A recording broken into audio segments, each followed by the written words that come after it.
So hello everyone, this is Divyanshi. Welcome to Gyanoday के गुरुजी। तो बच्चों, आज हम लोग अपनी इस क्लास में क्लास 10th हिंदी व्याकरण के बहुत सारे इंपॉर्टेंट टॉपिक्स को कवर करेंगे। साथ में हम लोग प्रश्नों को भी देखेंगे कि कैसे प्रश्न हमारे बोर्ड एग्जाम में पूछे जाने का तरीका होता है और कैसे कैसे प्रश्न हमारे बोर्ड एग्जाम में आते हैं। तो आज हम लोग ना बच्चों क्या करेंगे, जो हमारे क्लास 10th में हिंदी व्याकरण से कितने प्रश्न आते हैं पता है आपको? 10 प्रश्न आते हैं और आज हम लोग अपना 10 नंबर पक्का कर लेंगे, क्योंकि हमें इसमें पूरा अनुमान हो जाएगा कि कैसे कैसे प्रश्न आते हैं और किस तरीके से आते हैं, है ना। तो हम लोग अपनी क्लास को स्टार्ट करने से पहले देख लेते हैं कि भाई कितनी संख्या में हमारे साथ बच्चे क्लास में आ चुके हैं। और एक बार आप लोग ना क्लास को एक बार शेयर कर दीजिएगा बच्चों, तो और भी अच्छा लगेगा, है ना। वेरी गुड, बहुत अच्छा लग रहा है भाई देख करके कि बहुत सारी संख्या में बच्चे क्लास में आ चुके हैं। लेकिन अपने क्लास को स्टार्ट करने से पहले एक बार क्लास को शेयर अपनी तरफ से कर दीजिएगा बच्चों, है ना। तो आज हम लोग करेंगे अपने पूरे 10 नंबर पक्के, 10 नंबर पक्के करेंगे, यानी 10 टॉपिक को कवर करेंगे इसी क्लास के अंतर्गत। साथ में प्रश्न करते जाएंगे और चीजों को डिस्कस करते जाएंगे, ठीक है ना। तो सारी बच्चा पार्टी तैयार है, तो हमारे सामने, हमारी नजरों के सामने हमारा पहला प्रश्न आएगा बिना किसी देरी के, है ना। बिना किसी देरी के हम लोग अपना पहला प्रश्न देखते हैं। और आपको काम क्या करना है कि भाई जब भी जो भी प्रश्न आपके सामने आए ना, तो पोल पर आंसर करना है, साथ में लिख करके आंसर करना है, क्योंकि बहुत ही बेहतरीन क्लास हम लोग आज करेंगे। तो पहला क्वेश्चन हमारे सामने आता है बिना किसी देरी के बच्चों, है ना। पहला प्रश्न क्या है कि पंचतंत्र में कौन सा समास है? अच्छा, आंसर कीजिएगा आप लोग। इसमें आज हम लोग समास, रस, छंद, अलंकार, पर्यायवाची, तत्सम, तद्भव, उपसर्ग और जो कि हमारे में मतलब हमारे इस सिलेबस में ऐड है, वाक्य, वाक्य का स्वरूप, पद परिचय और वाच्य परिवर्तन, है ना। इन सारे टॉपिक्स के प्रश्नों को देखेंगे। तो समझ जाइए कि आप कितनी इंपॉर्टेंट क्लास है ना हमारे लिए। ओके, तो अब हमसे प्रश्न कह रहा है कि पंचतंत्र में समास है। पंचतंत्र में भाई कौन सा समास है? 2025 बोर्ड एग्जाम में आया हुआ प्रश्न, ठीक है ना, कि पंचतंत्र में कौन सा समास। और इसके पहले भी कई बार ये पूछा गया है, ठीक है ना, क्योंकि आज हम लोग 2019 से लेकर के 25 तक के ही प्रश्न करेंगे, तरीका भी देखेंगे साथ में।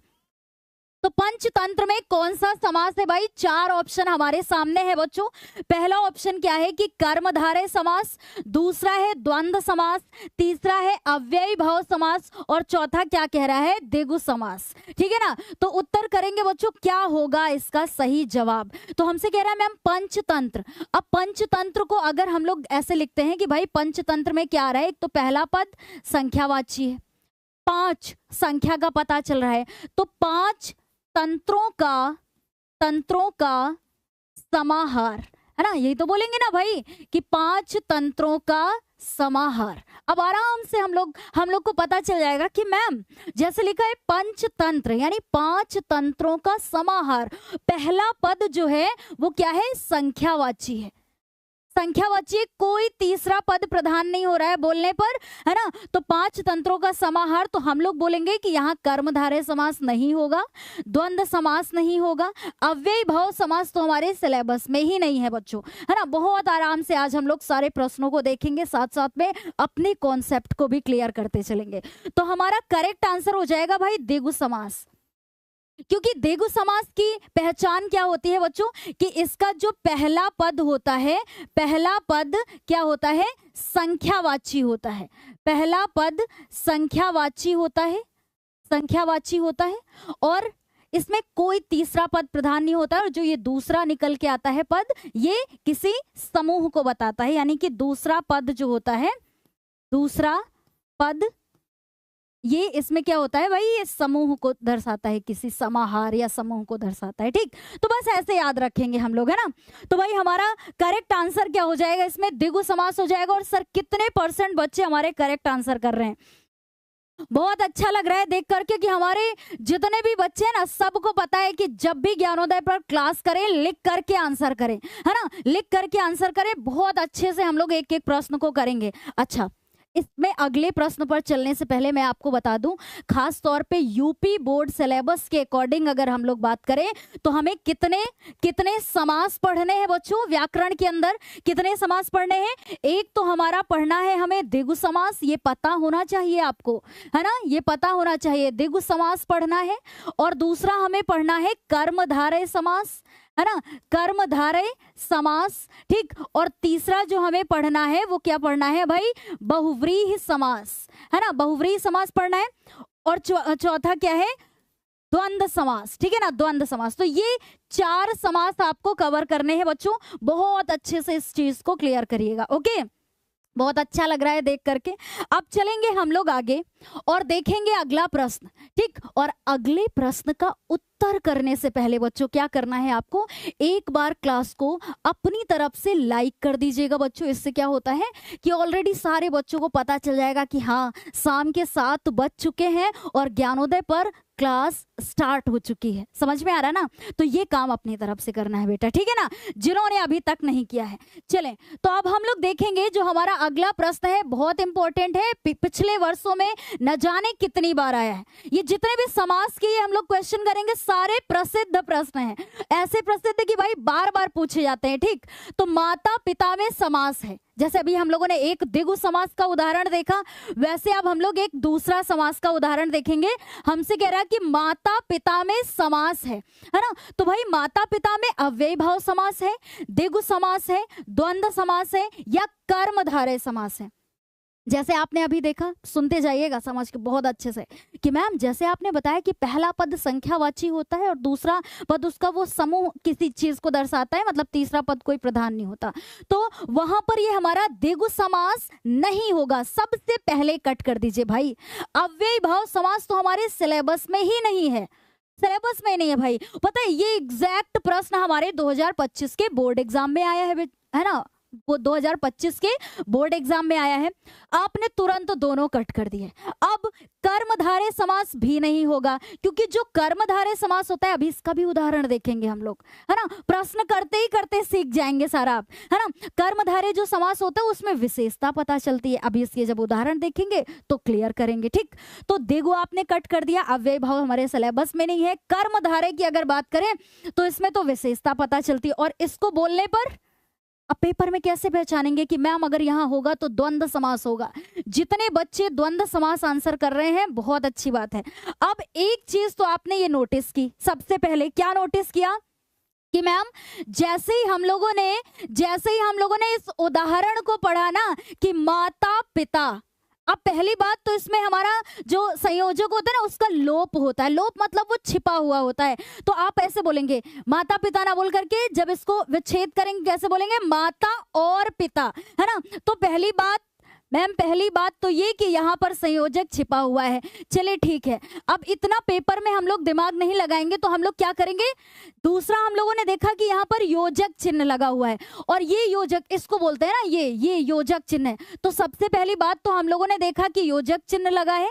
जब भी हमें योजक दिख जाए, है ना, ये योजक दिख जाए, है ना, योजक दिख जाए, तुरंत पहचान लेंगे कि भाई हमारा द्वंद्व समास का उदाहरण है। और दूसरी बात पता है क्या बच्चों? इसमें विलोम शब्द मिलता है हमें। क्या मिलता है भाई? विलोम शब्द मिलता है, ठीक है ना। क्या? विलोम शब्द। तो बस इतना भी आपको नहीं ध्यान देना, बस पेपर में अगर दिख जाए, योजक चिन्ह दिख जाए और योजक के बाद आपको विलोम शब्द दिख जाए, तुरंत समझ जाएंगे कि यहाँ पर क्या है भाई, किसका उदाहरण है? द्वंद्व समास का उदाहरण है, ठीक है। और लगभग हमारे सारे बच्चे ये करेक्ट आंसर कर रहे हैं। ओके, बहुत अच्छा लग रहा है देख करके। आगे चले अगले प्रश्न पर, ठीक है ना। तो हमारा सही जवाब क्या हो जाएगा? द्वंद्व समास हो जाएगा। अब चलेंगे अगले प्रश्न पर। अब ये वाला भी प्रश्न हमसे पूछ रहा है, क्या कह रहा है बच्चों? बहुत अच्छे से प्रश्न को रीड करेंगे कि जिस समास का पहला पद संख्यावाची हो और उससे समुदाय का बोध होता है। बस वही बात मैम कि पहला पद संख्यावाची हो, है ना, उसे क्या कहते हैं? तो पहला पद संख्यावाची हो, उसमें कोई तीसरा पद प्रधान नहीं निकल रहा है। ये हम क्यों बोल रहे हैं? अभी जब उदाहरण आगे देखेंगे ना बहुव्रीहि समास के, तब हम आपको बताएंगे दोनों में अंतर, ठीक है ना, उसी वक्त। तो सुनेंगे मेरी बात बहुत अच्छे से।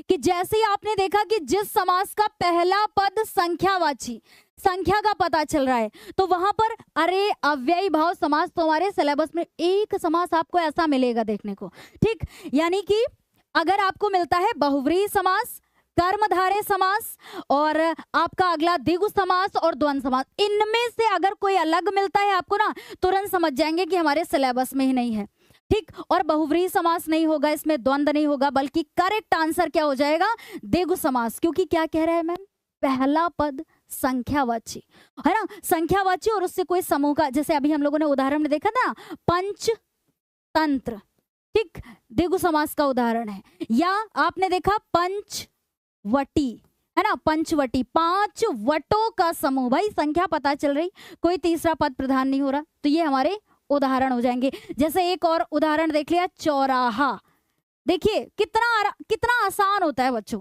चौराहा क्या निकल के आ रहा, 4 राहों का समूह, संख्या पता चल रही है भाई 4, ठीक है ना, समझ में आया। इतना करेंगे हम लोग इस तरीके से, इतनी बात समझ में आ गई। तो ये वाले सारे उदाहरण देख लिए, करेक्ट आंसर क्या हो जाएगा भाई, द्विगु समास। सर क्या कर रहे हैं बच्चे, हमारे आंसर द्विगु समास हो जाएगा ना, डी ऑप्शन। 66% हमारे बच्चों ने इसका करेक्ट आंसर किया है, वाह बहुत अच्छी बात है बच्चों ना, इसी तरीके से तो सीखेंगे ना, इसी तरीके से तो सीखेंगे हम लोग।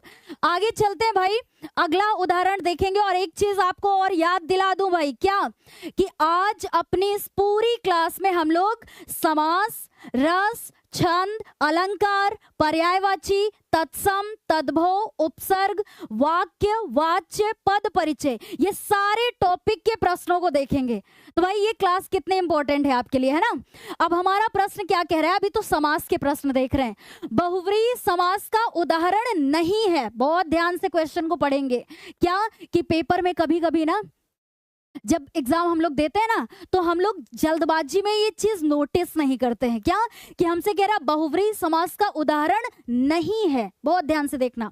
अब ऑप्शन में आपको दिया है पंचानन, पूरा ध्यान दीजिएगा तभी समझ में आएगा, पंचवटी, मुरलीधर, एक दंत। तो आप बोलेंगे कि मैम हमसे कह रहे हैं कि बहुव्रीहि समास का उदाहरण नहीं है ना, लिख करके आंसर करेंगे भाई कि बहुव्रीहि समास का उदाहरण नहीं है। तो आपने देखा पंचानन, अब पंचानन में जब आप देखेंगे तो आप बोलेंगे कि 5 है आनन जिसके, आनन का मतलब क्या होता है भाई, आनन का मतलब ही होता है, मैं बता देती हूँ भाई कि आनन का मतलब होता है मुख, वैसे हमारे बच्चों को पता भी होगा, है ना, आनन का मतलब होता है मुख। तो यहाँ पर हम लोग जब बोलेंगे कि 5 है आनन जिसके, यानी 5 है मुख जिसके, अर्थात, अब जहां भी आपको तुरंत अर्थात कोई बोल दे तो समझ जाइए कि यहाँ पर किसकी बात हो रही है, हनुमान जी की। किसकी बात हो रही है भाई, हनुमान जी की, ठीक, हनुमान जी हो जाएगा।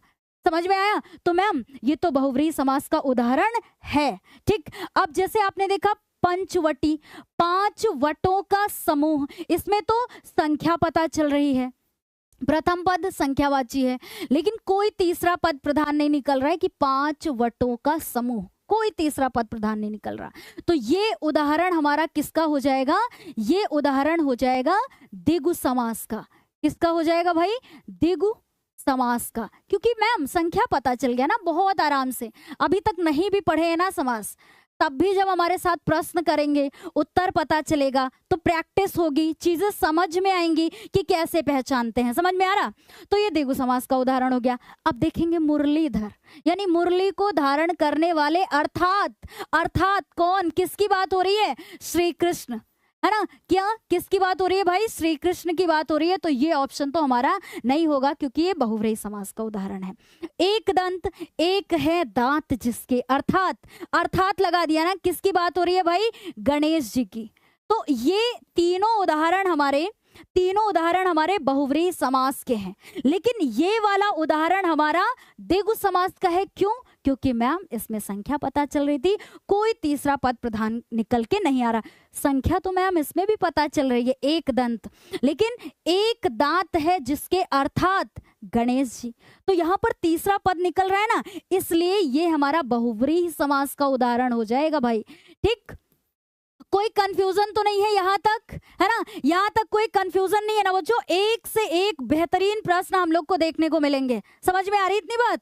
Okay, very good. बहुत अच्छा लग रहा है देख करके कि हमारे बच्चे बहुत अच्छा रिस्पॉन्स कर रहे हैं। आगे चले अगले प्रश्न पर। इसका सही जवाब हो जाएगा पंचवटी। ठीक, अब हमारा जो अगला प्रश्न है कि नील कमल में कौन सा समास है, पूरा पूरा ध्यान देंगे कि मैम पहचानेंगे कैसे। और एक बहुत अच्छी बात बताएं आपको, 2023 के बोर्ड एग्जाम में ये प्रश्न आया था और उसके जस्ट बाद 24 में नहीं आया, फिर आया 2025 के बोर्ड एग्जाम में ये प्रश्न।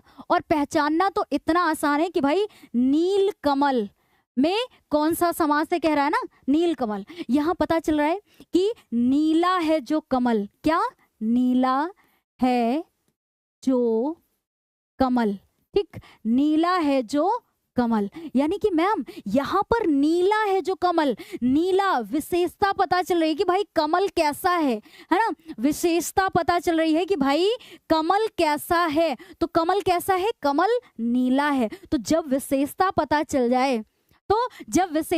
चल जाए तो हमारा करेक्ट आंसर होगा कर्मधारय समास। ठीक, सही जवाब क्या हो जाएगा? कर्मधारय समास हो जाएगा। द्वंद्व नहीं होगा, द्विगु नहीं होगा, बहुव्रीहि नहीं होगा। द्विगु कब होगा? जब प्रथम पद संख्यावाची होगा, कोई तीसरा पद प्रधान नहीं होगा। द्वंद्व कब होगा? जब हमें योजक चिन्ह दिख जाएगा, साथ में विलोम शब्द मिल जाएगा। समझ में आ रहा है ना? और बहुव्रीहि समास कब होगा? जब हमारा कोई तीसरा पद प्रधान हो जाए। जैसे उनमें खास तौर पे आपको ईश्वर के नाम देखने को मिलते हैं, एकदंत, पंचानन, दशानन, है ना? इस तरीके से समझ में आया ना? मुरलीधर, ऐसे इतना समझ में आया ना? तो ये हो जाएगा हमारा क्या?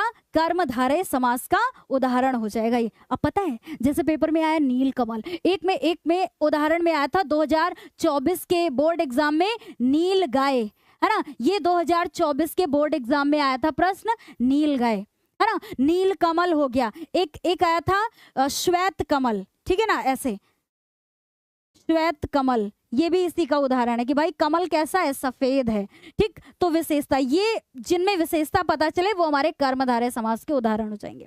अच्छा, एक बात पूछे आप लोग से, सुनिए कि भाई आज जितने भी प्रश्न करेंगे सारे करेंगे ना हमारे साथ में, जितने बच्चे अभी क्लास में, बस एक बार, है ना, एक बार वादा कर लीजिए कि मैम एक बार हमने आपकी क्लास को जो है अपनी नजरों के सामने उसको रख लिया है और आज हम लोग पूरी क्लास करेंगे। कोई एक्स्ट्रा बात नहीं करेंगे बच्चों हम लोग, है ना? और बढ़िया एक से एक बेहतरीन प्रश्नों को करते जाएंगे, लेकिन इसमें आपका साथ होना जरूरी है। आज आप लोग जो बोर्ड एग्जाम में 20 बहुविकल्पी प्रश्न आते हैं, 10 आपके गद्य पद्य साहित्य के इतिहास से संबंधित आते हैं और 10 प्रश्न आपके व्याकरण से संबंधित आते हैं। और आज हम लोग उन 10 नंबर को पक्का करेंगे। समझ में आ रहा? इन 10 नंबर को पक्का करेंगे। तो वादा, एक बार फायर इमोजी के साथ में वादा लिख करके एक बार फायर इमोजी करेंगे तो पता चलेगा कि हमारे सारे बच्चे तैयार हैं। भाई हमें तो पता चलना चाहिए ना कि हमारे सारे बच्चे तैयार हैं। वाह क्या बात है। फायर इमोजी के साथ में लिखना है आपको वादा, है ना? तो लगेगा हमारे सारे बच्चे वादा कर रहे हैं। और भाई पता है बहुत अच्छे से एक एक प्रश्न को करेंगे। बस आपका साथ और हमारा साथ मिलकर के व्याकरण के सारे प्रश्न का बिल्कुल क्या काम तमाम, है ना?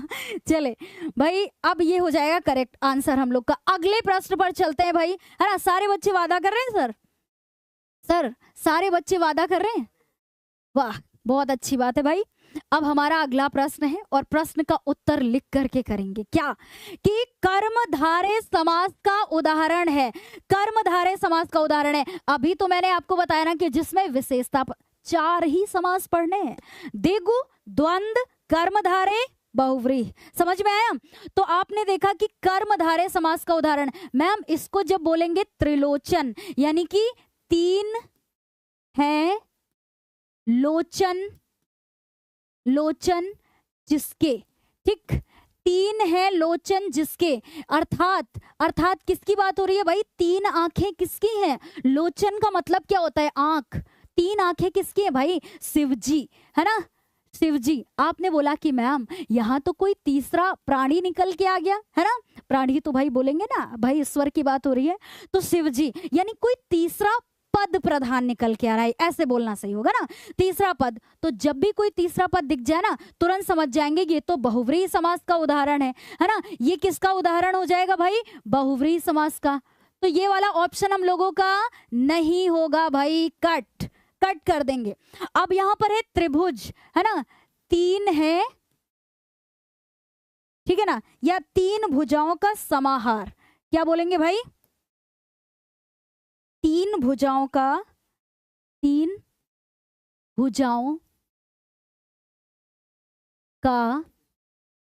समाहार। बहुत अच्छे से एक बेहतरीन प्रश्नों को करेंगे बच्चों आज हम लोग। तीन भुजाओं का समाहार, संख्या पता चल रही है ना बच्चों, तो जब संख्या पता चल रही है मैम, हम लोग को तुरंत पता चल जाएगा भाई कि ये द्विगु समास का उदाहरण है। कट कर देंगे, क्योंकि हमसे क्या कह रहा है? कर्मधारय समास का उदाहरण बताइए। ठीक, अब स्वर्ण कमल आपके 2025 बोर्ड एग्जाम में पूछा हुआ है कि स्वर्ण कमल में कौन सा समास होगा। तो हम लोगों ने बोला कि स्वर्ण मतलब क्या? सोना, यही तो होगा ना। तो भाई स्वर्ण कमल यानी कि स्वर्ण, ऐसे स्वर्ण है जो कमल, या स्वर्ण ऐसे बोलेंगे ना, स्वर्ण है जो कमल, यानी कि यहाँ पर हमारी क्या विशेषता निकल के आ रही है भाई? स्वर्ण कमल में विशेषता पता चल रही है कि ये किसका मतलब कैसा कमल है भाई? सोने का, है ना। कर्मधारय समास, ठीक, कर्मधारय समास हो जाएगा, कर्मधारय समास, ठीक। स्वर्ण कमल यानी सोने का है जो कमल। अब कमल कैसा है? सोने का है, विशेषता बताई जा रही है। इसी जगह अगर लिखा होता श्वेत कमल, तब भी तो आप यही करते, श्वेत कमल। सफेद है जो कमल, है ना, या ऐसे हो जाता नील कमल, नीला है जो कमल। बस ऐसे उदाहरण मिलेंगे, ठीक। कोई कंफ्यूजन तो नहीं ना बच्चों? तो स्वर्ण कमल, श्वेत कमल, नील कमल, इस तरीके के हमारे ये सारे उदाहरण किसके हैं? कर्मधारय समास के। और अभी सुख दुख की अगर बात करें तो आपने देखा कि योजक चिन्ह, ठीक, योजक चिन्ह मिल गया, और मैम साथ में विलोम मिल गया। तो ये हो गया हमारा किसका उदाहरण भाई? ये सुख दुख वाला द्वंद्व समास का उदाहरण हो जाएगा, द्वंद्व समास का। आज जब एक बार हमारे साथ में पूरी क्लास कर लेंगे ना, तब आपको लगेगा मैम जो हमारे अंदर ये डर था कि भाई व्याकरण में कैसे प्रश्न आते हैं, कितने नंबर के प्रश्न आते हैं, किस तरीके के प्रश्न आते हैं, सारे प्रश्नों को करेंगे। अभी हमारे साथ लगभग कितने बच्चे हैं? 3800 बच्चे हैं, है ना। और आज बच्चों ना ये 4000 प्लस हो जाए तो मजा आ जाएगी, अच्छा लगेगा बच्चों, है ना। और उत्साह हमारे अंदर आपको देखने को मिलेगा। ये काम करना आपका काम है ना। तो साथ साथ में एक बार शेयर कर दीजिएगा बच्चों क्लास को। इसका एक बार स्क्रीनशॉट ले लेंगे, ठीक, एक बार स्क्रीनशॉट ले लेंगे भाई, क्योंकि ऐसा प्रश्न बोर्ड एग्जाम में पूछा जाता है बच्चों। बोर्ड एग्जाम में पूछे जाने का तरीका होता है ये कि कर्मधारय समास का उदाहरण है, आपने तुरंत पहचान लिया कि सुख दुख हो नहीं सकता क्योंकि इसमें विलोम शब्द आया है, योजक चिन्ह मिला है, ठीक है मैम, तो ये फिर द्वंद्व समास का हो जाएगा। त्रिभुज में संख्या पता चल रही है, कोई तीसरा पद प्रधान नहीं है, तो इसका मतलब ये द्विगु समास का उदाहरण हो जाएगा। त्रिलोचन में आपने देखा कि भाई शिव जी की बात हो रही है, तीन है आंखें जिसकी, है ना, तो ये भी नहीं होगा। तो स्वर्ण कमल हो जाएगा हमारा बहुत बेहतरीन आंसर। और पता है इतना अच्छा लग रहा है देख करके, हमारे सारे बच्चे बेहतरीन आंसर कर रहे हैं, है ना, बहुत अच्छा लग रहा है देख करके। तो लगे रहो भाई आप भी आंसर करने में। एक और बेहतरीन सा प्रश्न मिला कि गजानन में कौन सा समास है। बहुत अच्छा तगड़ा सा प्रश्न कि गजानन में। अब जब आप देखेंगे मैम गजानन, गज का मतलब होता है क्या? गज का मतलब होता है हाथी, है ना। गजानन यानी कि गज के समान मुख वाला, है ना, गज के समान मुख वाला, ठीक, मुख वाला। नीचे लिख दे, इसको ना नीचे लिख देती हूँ बच्चों, ठीक है ना, फटाफट से भाई। गज के समान मुख वाला, तो भाई किसकी बात हो रही है? गणेश जी की, ठीक, गणेश जी, ठीक। या ऐसे भी बोल सकते हैं कि गज के समान आनन, है ना, किसके है भाई? कि गज के समान यानी कि हाथी के जैसा मुख, ठीक। तो क्या हो जाएगा कि गजानन में कौन सा समास हो जाएगा? कि गज के समान मुख वाला, अर्थात गणेश जी। बस तुरंत समझ गए कि ये तो हो जाएगा मैम, द्वंद्व नहीं होगा, क्योंकि क्या कोई योजक चिन्ह दिखा क्या? नहीं ना, नहीं दिखा, तो भाई तुरंत द्वंद कट करेंगे। क्या कोई संख्या दिखी क्या? संख्या दिखी क्या? बिल्कुल नहीं, नहीं दिखी ना। और फिर उसके बाद अगर कर्मधारय की बात करें तो क्या कोई विशेषता बता रहा है क्या? नहीं भाई, है ना। तो हमारा करेक्ट आंसर क्या हो जाएगा बच्चों? बहुव्रीहि समास। सही जवाब क्या हो जाएगा? बहुव्रीहि समास। और पता है जब ऐसे प्रश्न आपको बोर्ड एग्जाम में मिलेंगे देखने को, तब आपको लगेगा मैम 4 ही समास तो हमें पढ़ना था, द्विगु, द्वंद, कर्मधारय, बहुव्रीहि समास, 4 समास पढ़ने थे। एक बार रिपीट कर दूं कि द्विगु में क्या होता है? द्विगु समास में आपको क्या मिलेगा? प्रथम पद संख्यावाची मिलेगा, कोई तीसरा पद प्रधान नहीं होगा, है ना। और द्वंद्व समास में क्या याद रखना कि द्वंद्व समास में आपको योजक चिन्ह मिलेगा और संयोजक का लोप होता है। और एक चीज और याद रखना कि विलोम शब्द, जैसे सुख दुख, ऊपर नीचे, गंगा यमुना, है ना, ऐसे, ठीक है ना, दाल रोटी ये भी कह सकते हैं, ठीक ना। तो ये उदाहरण होते हैं हमारे। उसके बाद अगर हम लोग बात करें कर्मधारय, तो इसका प्रथम पद जो होता है वो विशेषता बताता है। जैसे जैसे उदाहरण में कर्मधारय समास का उदाहरण होता है, इसके सामने लिखे, जैसे काली मिर्च। अब भाई मिर्च कैसी है? काली है ना। मिर्च कैसी है? काली है। तो भाई विशेषता बताया जा रहा, ठीक। और बहुव्रीहि समास जिसमें कोई तीसरा पद प्रधान निकल के आ जाए, ठीक, ऐसे बोलते हैं। समझ में आया ना। तो अब आगे चलेंगे, करेक्ट आंसर हमारा हो जाएगा बहुव्रीहि समास। उसके बाद अगला प्रश्न है कि कौन सा शब्द सर्वनाम है? अभी तक मेरी बात बहुत अच्छे सुनिएगा, अभी तक जितने प्रश्न हम लोगों ने किए वो समास से थे। अब जितने भी प्रश्न हम लोग करेंगे वो पद परिचय से होंगे। अब ये पद परिचय आपके क्लास 10th बोर्ड एग्जाम में टॉपिक है, और देख लीजिए कि कैसे प्रश्न आते हैं, है ना। बोर्ड एग्जाम में कैसे प्रश्न आते हैं। अब ये पद परिचय का है टॉपिक भाई, प्रश्न, ठीक है ना। कौन सा शब्द सर्वनाम है? बहुत आसान होता है पहचानना बच्चों, एक एक नंबर के प्रश्न आते हैं हमारे बोर्ड एग्जाम में। भाई मोहन, बगीचा, तुम या सच्चा, ठीक। तो हमसे कह रहा है मैम कौन सा शब्द सर्वनाम है। अब सर्वनाम तो छोटे क्लास से पढ़ते आ रहे हैं कि सर्वनाम होता क्या है, कि जो शब्द संज्ञा के स्थान पर प्रयोग होता है ना। कि सर्वनाम क्या होता है? कि जो शब्द संज्ञा के स्थान पर प्रयोग होता है ना। तो संज्ञा के स्थान पर प्रयोग होने वाला शब्द, है ना, प्रयोग होने वाला शब्द, संज्ञा के स्थान पर प्रयोग होने वाला शब्द, ठीक। अब कैसे ये भी बता दूं क्या? बता देते हैं, अच्छा भाई फटाफट से। जैसे लिखा है, मान लीजिए मोहन घर, बहुत साधारण सा उदाहरण, घर जाता है, ठीक, जाता है। अच्छा, अब आपने बोला कि मोहन किसी का नाम है ना, ये संज्ञा है ना, तो आपने ये नहीं ना बोल करके कि मोहन घर जाता है, आपने बोल दिया कि वह घर जाता है, ठीक, वह घर जाता है। अब आपने ये बोल दिया, तो इसमें सर्वनाम क्या होगा बेटा? सर्वनाम क्या होगा? वह, बस साधारण सा। तो इसी तरीके से मोहन तो किसी का नाम है ना, तो ये तो हो गया संज्ञा, ये तो हो गया भाई संज्ञा, ठीक। बगीचा किसी स्थान को बता रहे हैं ना, तो किसी व्यक्ति, वस्तु या स्थान या भाव के नाम को संज्ञा कहते हैं। तो ये भी कोई स्थान है ना भाई बगीचा, तो ये भी क्या हो जाएगा? संज्ञा। मेरे साथ करिए तो भाई, एक बार उत्तर करिए तो, करके देखिए। तुम, अब जैसे मैंने बोला कि भाई मोहन बाजार मोहन घर आएगा, है ना। तो भाई जैसे ऐसे मान लीजिए मोहन ना बोल करके कि भाई तुम बोल दिया उसकी जगह पर, तुम, है ना, या आप, ये इस तरीके से। तो भाई ये तो संज्ञा के स्थान पर ऐसे करके बोल दिया ना, तो भाई ये हो जाएगा हमारा क्या? सर्वनाम हो जाएगा। अच्छा, आपको लगेगा मैम फिर सच्चा क्या है? तो अगर मान लीजिए ऐसे लिखा होता कि सच्चा, सच्चा मित्र, ठीक। अब मित्र की विशेषता बताई जा रही है कि मित्र कैसा है भाई? सच्चा। तो जब विशेषता बताई जाती है तो इसका मतलब है कि ये क्या हो गया? विशेषण, ठीक, क्योंकि ये विशेषता बता रहा है कि भाई सच्चा, ठीक है ना। क्या आपको लगता है ऐसे एक्सप्लेन करूं या फिर आगे बढ़ती जाऊं ऐसे, है ना? तो उसमें बेटा अभी आपको क्षणिक मात्र सुख मिलेगा, मजा आएगा, आनंद आएगा। अगर मैं फटाफट से क्वेश्चन दिखाऊंगी, टिक लगाते चली जाऊंगी, तो क्षणिक मात्र सुख मिलेगा, लेकिन आगे प्रश्न आपके फिर इसका कोई वादा नहीं कि भाई ये सही होंगे आपसे। लेकिन अगर इस तरीके से चीजों को देखते जाएंगे ना बच्चों, तो इससे आने वाले प्रश्न आप सही कर पाएंगे, है ना। तो मुझे ऐसा लगता है कि भाई इस तरीके से ज्यादा बेहतर है, ठीक है ना। वेरी गुड, बहुत अच्छा लग रहा है बच्चों देख करके।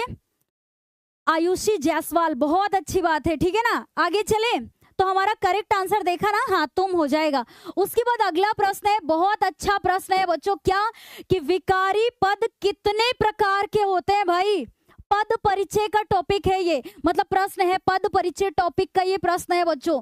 विकारी है ना, अब हमसे प्रश्न पूछ रहा है कि विकारी पद कितने प्रकार के होते हैं। आप चाहें तो इनको नोट भी कर सकते हैं, ठीक है ना। ये प्रीवियस ईयर के क्वेश्चन है बच्चों, पिछले वर्ष में लगातार पूछे हुए कि विकारी पद कितने प्रकार के होते हैं, तो 2, 3, 8, 4 है ना। तो भाई विकारी पद पूछ रहा है ना, तो भाई याद रखिएगा पेपर में एक प्रश्न आपका डेफिनेटली निश्चित तौर पे एक प्रश्न विकारी अविकारी शब्द से आएगा। तो अगर आपके पेपर में आता है कि विकारी पद कितने प्रकार के होते हैं, तो याद रखना बच्चों 2 नहीं, 3 नहीं, 8 नहीं, बल्कि करेक्ट आंसर हो जाएगा 4। और सर कितने % हमारे बच्चे 4 आंसर कर रहे हैं? 56% बच्चे हमारे करेक्ट आंसर कर रहे हैं। बहुत अच्छा लग रहा है बच्चों। जिनका गलत हो रहा है कोई बात नहीं, याद रखना कि कौन से ये 4 होते हैं। तो भाई एक होता है संज्ञा, याद रखना संज्ञा, एक दूसरा होता है सर्वनाम, ठीक, तीसरा होता है विशेषण। भाई ये भी पता होना चाहिए बेटा, अगर बहुत अच्छा स्कोर आप करना चाहते हैं तो ये सारी चीजें पता होनी चाहिए। विशेषण और दूसरा याद रखना क्रिया, ये 4 होते हैं, ठीक। ये पहला हो गया, दूसरा हो गया, तीसरा हो गया और ये चौथा हो गया, ठीक। तो संज्ञा, सर्वनाम, विशेषण, क्रिया, ये विकारी के प्रकार होते हैं। या कभी कभी प्रकार ना बोल करके हमसे भेद भी लिखा होता है, तो भेद भी होते हैं ऐसे। तो भेद बोले या प्रकार बोले बात एक ही होगी, याद रखिएगा। अच्छा, इसी वक्त मैं ये भी बता दूं कि अगर आपके पेपर में आता है कि अविकारी कितने प्रकार के होते हैं, तो आप बोलेंगे भाई 4, संज्ञा, सर्वनाम, विशेषण, क्रिया। और अगर पेपर में आ गया, ये तो विकारी का बोला ना, विकारी का, अगर पेपर में बोले अविकारी के कितने प्रकार होते हैं, तब भी बोलेंगे 4। उसमें कौन कौन से आएंगे अविकारी में? तो अविकारी में क्रिया विशेषण, लिख लीजिए मैं बोल रही हूं, क्रिया विशेषण, संबंध बोधक अव्यय, समुच्चय बोधक अव्यय और विस्मयादि बोधक अव्यय, ये 4 प्रकार होते हैं अविकारी के। और विकारी के ये होते हैं संज्ञा, सर्वनाम, विशेषण, क्रिया। क्लियर है यहाँ तक? यहाँ तक क्लियर है ना बच्चों? बताएंगे फटाफट से। अभी पता है, अभी रस, छंद, अलंकार और पर्यायवाची, तत्सम, तद्भव सारे प्रश्न मिलेंगे देखने को, ठीक है ना। Okay, very good. आगे चले फिर।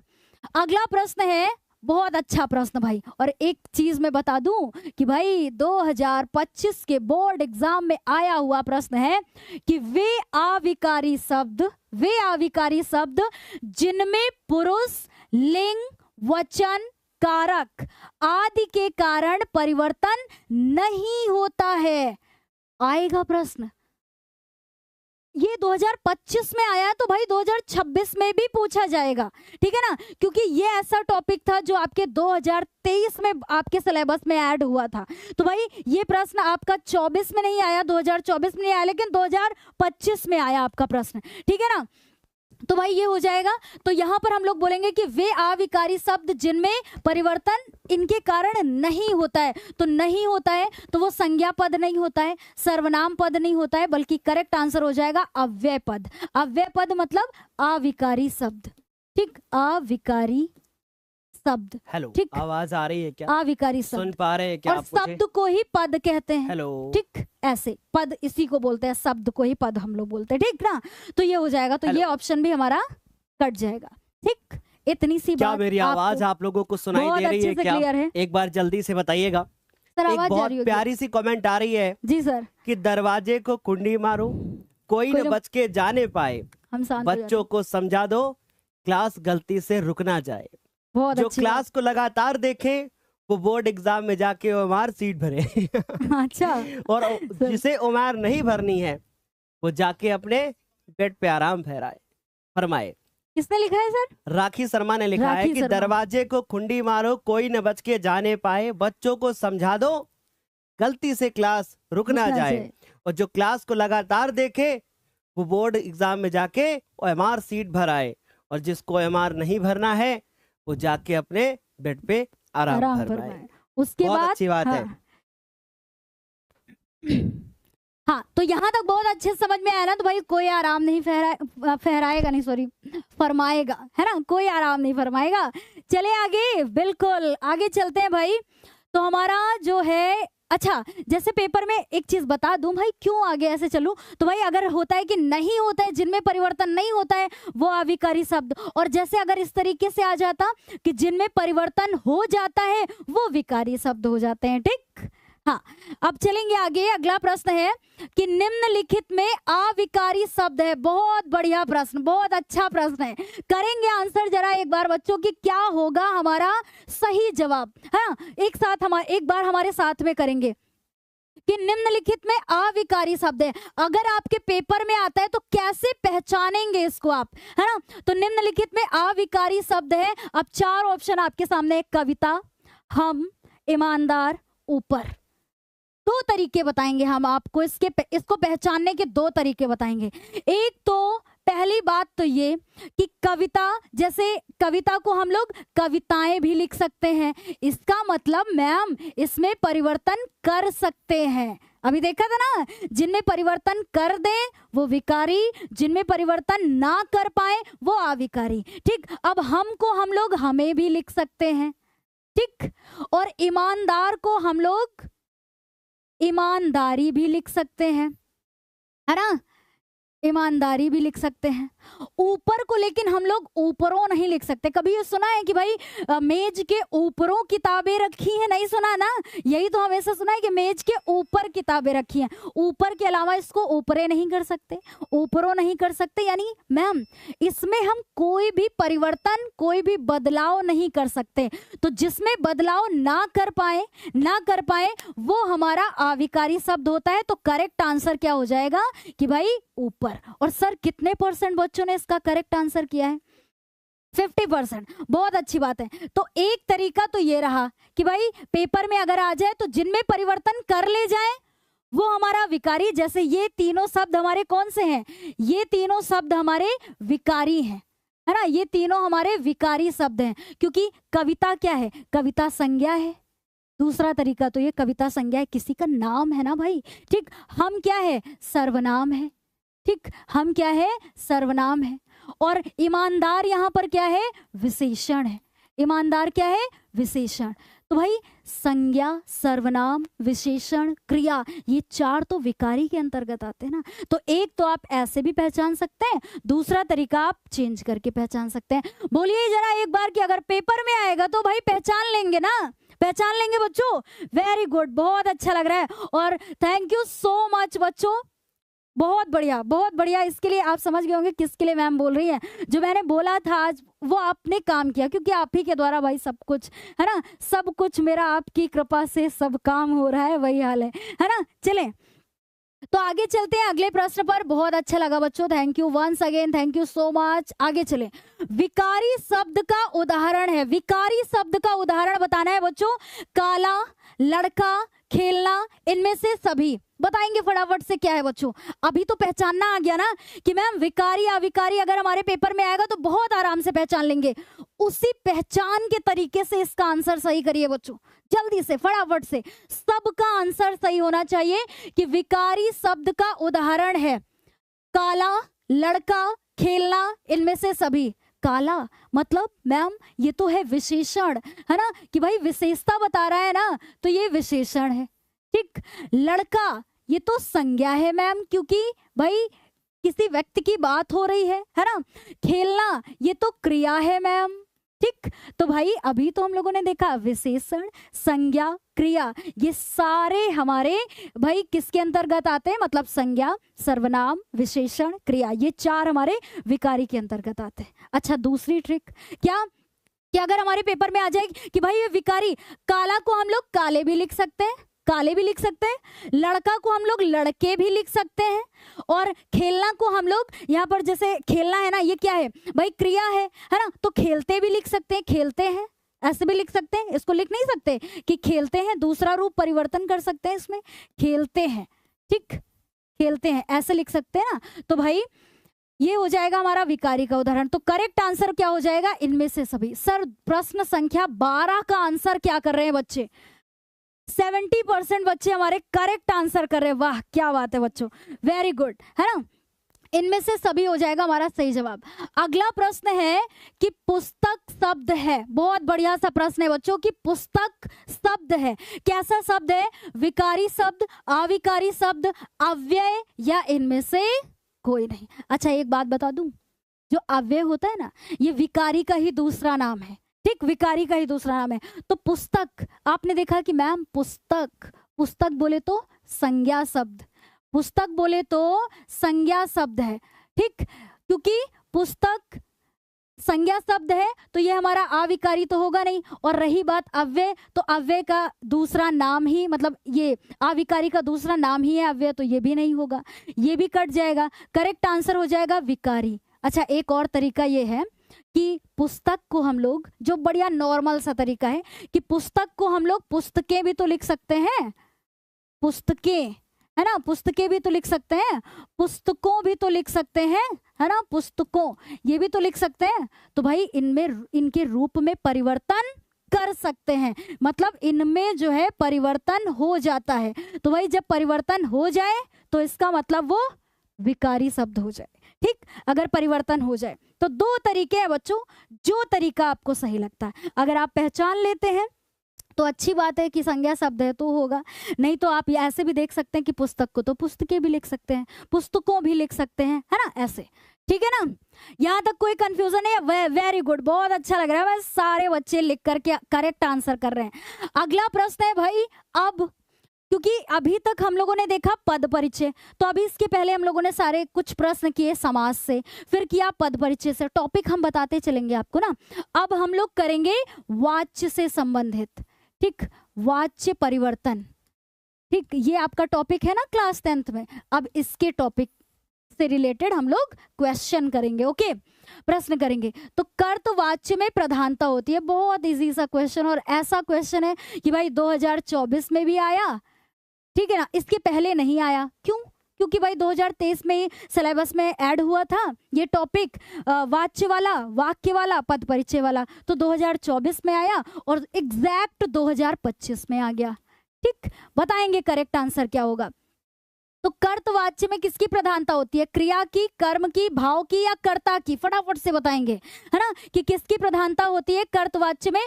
तो क्रिया नहीं होगा, क्योंकि क्रिया की प्रधानता होती है भाववाच्य में, क्योंकि भाववाच्य में हमें भाव और क्रिया की प्रधानता देखने को मिलती है, तो ये ऑप्शन नहीं होगा। कर्मवाच्य की, कर्म की प्रधानता कर्मवाच्य में होती है, ठीक, तो ये ऑप्शन भी नहीं होगा। भाव भाववाच्य हो जाएगा, ये भी नहीं होगा, तो करेक्ट आंसर हो जाएगा कर्ता की, ठीक। तो कर्तवाच्य में कर्ता की प्रधानता, कर्मवाच्य में कर्म की प्रधानता, और भाववाच्य में हमें क्रिया और भाव की प्रधानता देखने को मिलती है, ठीक है ना।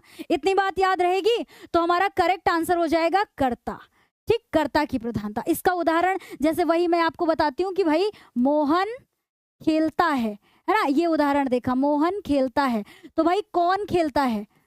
कौन खेलता है? मोहन, मोहन ही क्या है? कर्ता, तो विशेष तौर पे मोहन के बारे में बताया जा रहा है, तो कर्ता हो जाएगा, तो यहाँ पर हो जाएगा कि कर्ता प्रधान है, तो भाई ये हमारा कर्तवाच्य का उदाहरण हो जाएगा, ठीक है बच्चों। यहाँ तक बहुत अच्छे समझ में आया ना, वेरी गुड। कोई एक बच्चा लिख रहा है कि ना संघर्ष ना तकलीफें, क्या खाक मजा है जीने में, बड़े बड़े तूफान रुक जाते हैं जब आग लगी हो सीने में। इसलिए बच्चों पढ़ लो, है ना, पढ़ाई कर लो भाई, ओके, वेरी गुड।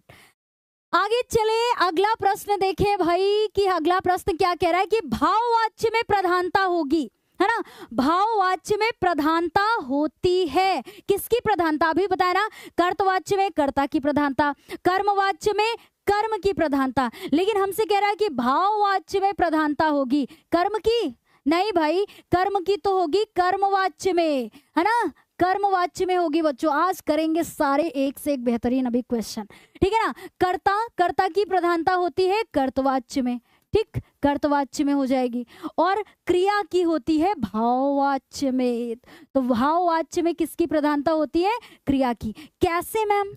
कैसे भाई, है ना, जैसे इनके उदाहरण देखिए, ये ऑप्शन तो हमारे कट जाएंगे, ये ऑप्शन तो कट जाएंगे। सुनेंगे जरा कि भाववाच्य के उदाहरण बताऊं जो ज्यादातर पेपर में आता है कि मुझसे खेला नहीं जाता, मुझसे खाया नहीं जाता, मुझसे बैठा नहीं जाता, मुझसे पढ़ा नहीं जाता, है ना, मुझसे उठा नहीं जाता, मुझसे दौड़ा नहीं जाता। ये सारे उदाहरण जानते हैं किसके हैं? भाववाच्य के। इसमें क्या प्रधान हो रहा है कि खेला नहीं जाता, बैठा नहीं जाता, उठा नहीं जाता, पिया नहीं जाता, बोला नहीं जाता, हंसा नहीं जाता। तो ये सब क्या है? क्रियाएं ही तो है। तो भाई क्रिया की प्रधानता। ठीक, अब तो याद रहेगा ना। कोई भी प्रश्न आपका हाफ ईयरली एग्जाम भी अभी नहीं हुआ है, तो अगर हाफ ईयरली एग्जाम भी होगा उसमें भी मिलेगा देखने को, प्री बोर्ड में भी मिलेगा देखने को, बोर्ड एग्जाम में तो डेफिनेटली मिलेगा आपको। ठीक है ना? ओके, तो करेक्ट आंसर हो जाएगा क्रिया की प्रधानता, क्योंकि भाववाच्य में किसकी प्रधानता होती है? क्रिया की। और कितने % हमारे बच्चे करेक्ट आंसर कर रहे हैं? 64% बच्चे करेक्ट आंसर कर रहे हैं। वाह, क्या बात है बच्चों, बहुत अच्छी बात है, बहुत अच्छी बात है।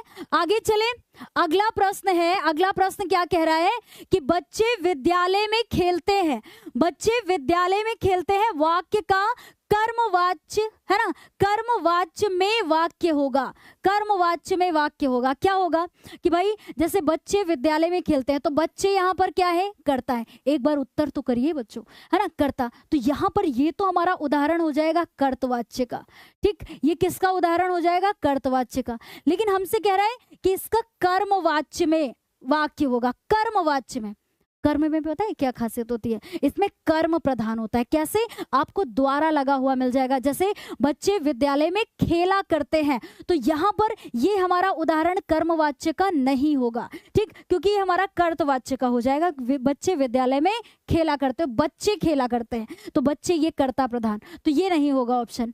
बच्चों द्वारा विद्यालय में खेला जाता है, विद्यालय में खेला जाता है, तो यहाँ पर हमारा कर्म प्रधान हो रहा। तो और सबसे अच्छी बात, तो जहां भी आपको ये लगा हुआ मिल जाए ना द्वारा, तुरंत समझ जाएंगे कि ये कर्म वाच्य का उदाहरण है। ठीक, किसका उदाहरण है भाई? कर्मवाच्य का। और मैम कितने बच्चे हमारे इसका करेक्ट आंसर कर रहे हैं?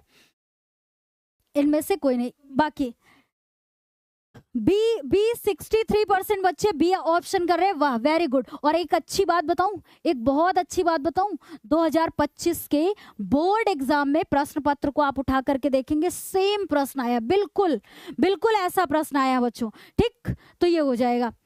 उसके बाद अगले प्रश्न पर आते हैं भाई। 17 नंबर प्रश्न का उत्तर करेंगे हमारे सारे बच्चे, सारे बच्चे 17 नंबर प्रश्न का उत्तर करेंगे कि रोहन से चला नहीं जाता, रोहन से चला नहीं जाता, इस वाक्य में कौन सा वाच्य है? अरे भाई अभी तो कितने सारे उदाहरण बताए थे कि मुझसे खाया नहीं जाता, बैठा नहीं जाता, चला नहीं जाता, है ना, रुका नहीं जाता, बोला नहीं जाता, इस तरीके से। तो भाई यहाँ कह रहा है कि रोहन से चला नहीं जाता, क्या नहीं किया जाता भाई? चला नहीं जाता, क्रिया प्रधान। ठीक, क्या प्रधान हो रहा है भाई?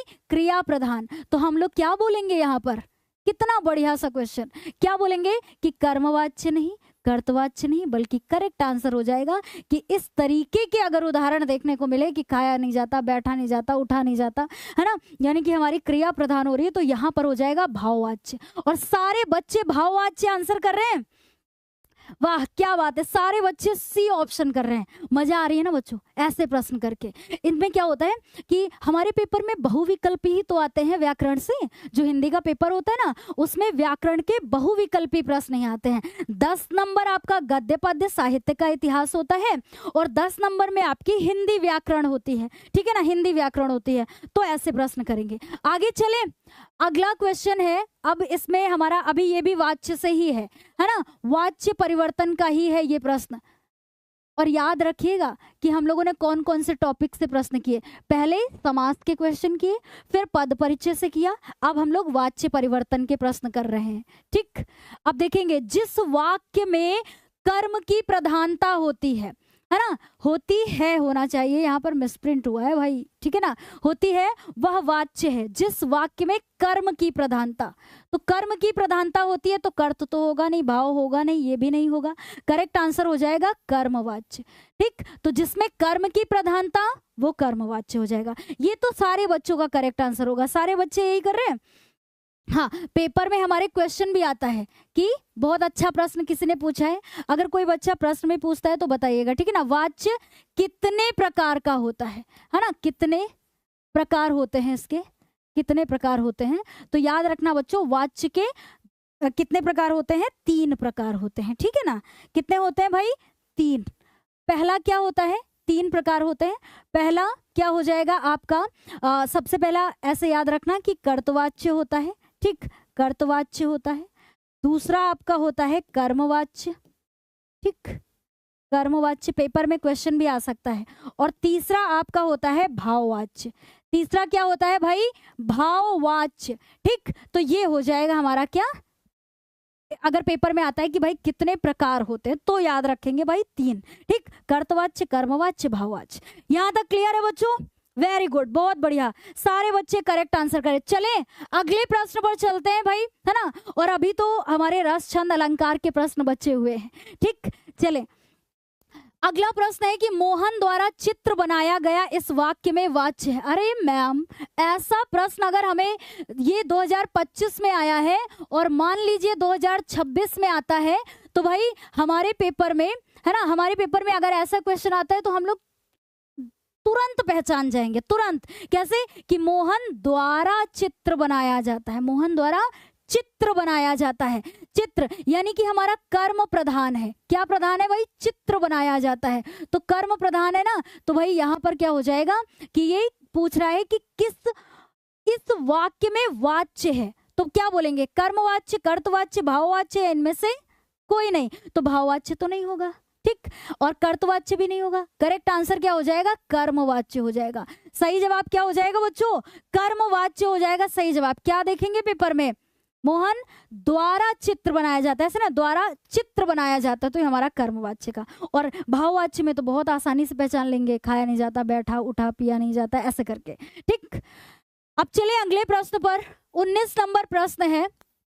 19 नंबर प्रश्न है भाई, जिस वाक्य में आश्चर्य, दुख या सुख का बोध हो उस वाक्य को कहते हैं। अब भाई टॉपिक बदल गया, वाक्य, है ना, ये आ गया है हमारा वाक्य का स्वरूप के प्रश्न मिलेंगे। अब हमें क्या मिलेंगे भाई, वाक्य का स्वरूप। अच्छा, सारे बच्चे चाहते हैं कि मैम एक बार सारे टॉपिक बता दीजिए कि कौन कौन से टॉपिक से रिलेटेड क्वेश्चन आएंगे।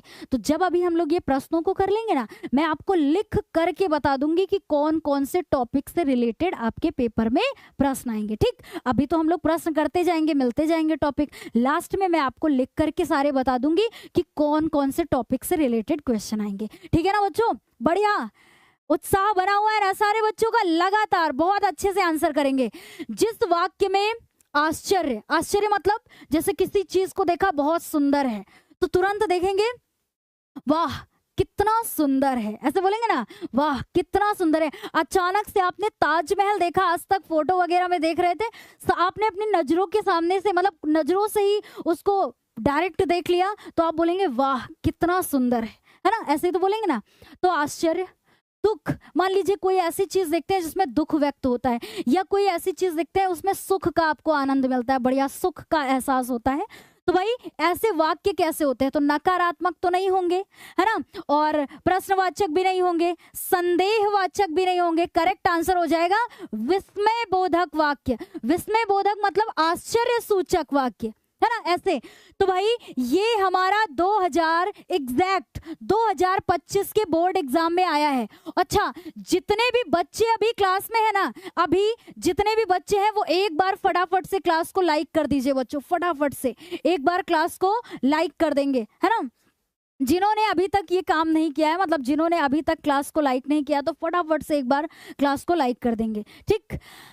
आगे चले, अगला प्रश्न है बच्चों, अगला प्रश्न है कि रचना के आधार पर वाक्य के भेद हैं। पेपर में आता है कि भाई वाक्य के कितने भेद होते हैं, वाक्य के भेद, है ना, वाक्य के अगर भेद हमसे पूछता है तो हम लोग बोलते हैं कि 2। कितने होते हैं भाई, 2 में एक बोलते हैं रचना के आधार पर, ठीक, और दूसरा होता है अर्थ के आधार पर, ठीक, अर्थ के आधार पर और रचना के आधार पर। अब जब रचना के आधार पर और अर्थ के आधार पर बोलते हैं तो रचना के आधार पर 3 होते हैं और अर्थ के आधार पर 8 होते हैं, ऐसे याद रखना। तो हमसे प्रश्न क्या कह रहा है कि रचना के आधार पर वाक्य के भेद हैं, रचना के आधार पर। तो रचना के आधार पर कौन से होते हैं? 3 होते हैं, ठीक, 3 होते हैं। तो 4 नहीं होगा, 6 नहीं होगा, 5 नहीं होगा, करेक्ट आंसर हो जाएगा 3, ठीक, 3 हो जाएगा। कौन कौन से 3 होते हैं? सरल वाक्य, ठीक, सरल वाक्य। दूसरा क्या होता है? संयुक्त वाक्य, ठीक है ना, संयुक्त वाक्य। और तीसरा क्या होता है भाई? मिश्रित वाक्य, मिश्रित वाक्य, ठीक है ना, मिश्रित वाक्य। ये ऐसे हो जाएगा, ओके, ये तीनों हो जाएंगे। ये तीनों होते हैं सरल वाक्य या साधारण वाक्य, संयुक्त वाक्य, मिश्रित वाक्य, ठीक। इसका एक बार स्क्रीनशॉट ले लें, क्योंकि पेपर में ऐसा प्रश्न भी आ सकता है कि अर्थ के आधार पर वाक्य के कितने भेद होते हैं, तो 8 याद रखना। रचना के आधार पर 3 होते हैं, वाक्य के भेद कितने होते हैं? 2 होते हैं, ऐसे याद रखना, ठीक है ना।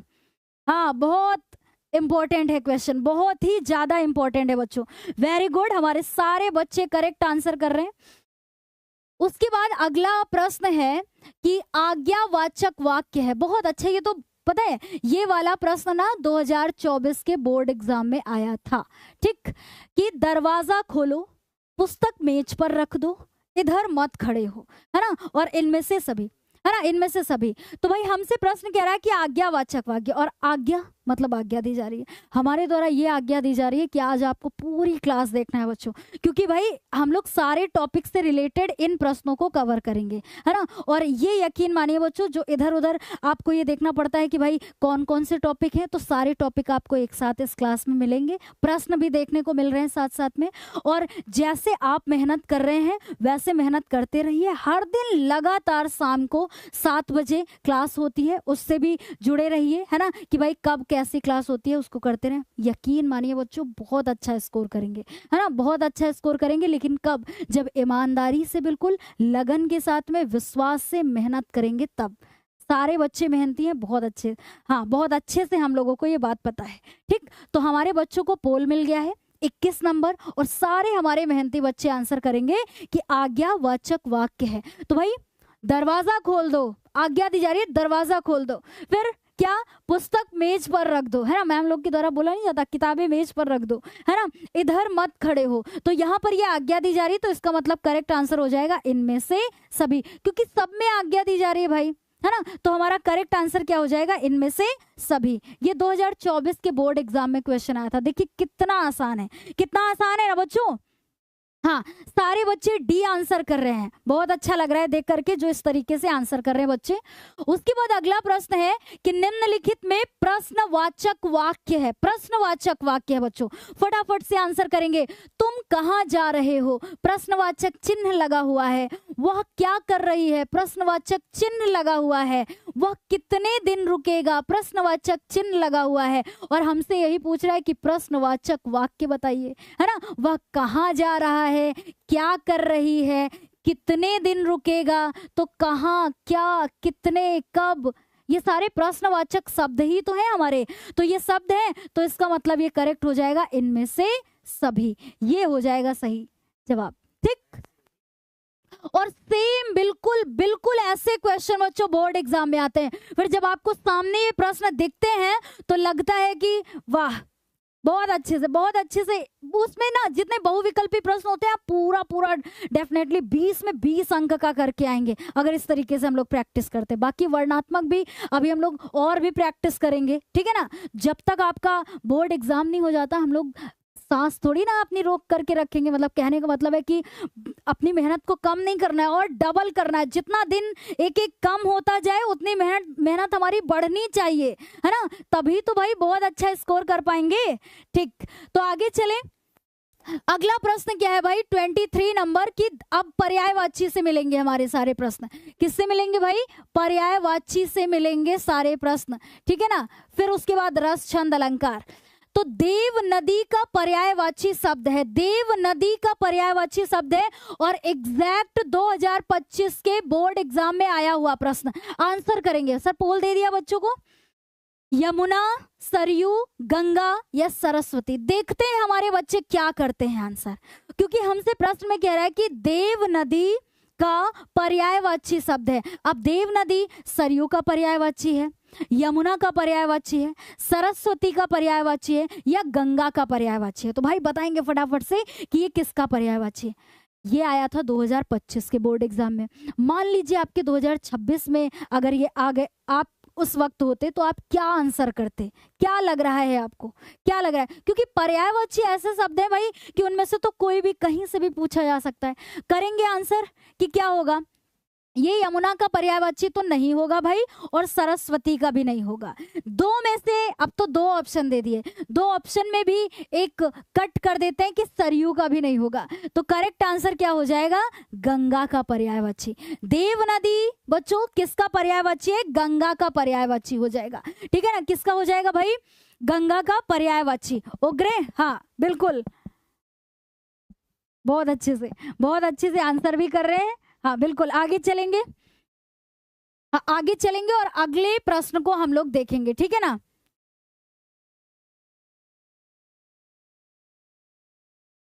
अगला प्रश्न है हमारे सामने पर्यायवाची का। ठीक है ना, पर्यायवाची का अगला प्रश्न है कि दिनकर, दिवाकर, भास्कर किस शब्द के पर्याय हैं? किस शब्द के पर्याय हैं? सूर्य के, आकाश के या राजा के या फिर बादल के? तो हमारा करेक्ट आंसर क्या होगा? दिनकर, दिवाकर, भास्कर, है ना, ये सारे। तो आकाश नहीं होगा, राजा नहीं होगा, बादल भी नहीं होगा। करेक्ट आंसर क्या हो जाएगा? सूर्य के पर्यायवाची हैं। किसके भाई पर्यायवाची हैं? ये सूर्य के पर्यायवाची हैं। ठीक, तो दिनकर, दिवाकर, भास्कर ऐसे, है ना, दिन में ही तो निकलता है इसलिए दिनकर बोला जाता है। दिवाकर, दिवाकर दिन का ही पर्याय है, यानी कि ये भी हमारा होगा। ठीक है ना, भास्कर भी होगा। आगे चले अगले प्रश्न पर। सर कितने परसेंट इसका बच्चों ने सही जवाब किया है? 93%। वाह क्या बात है बच्चों, वेरी गुड।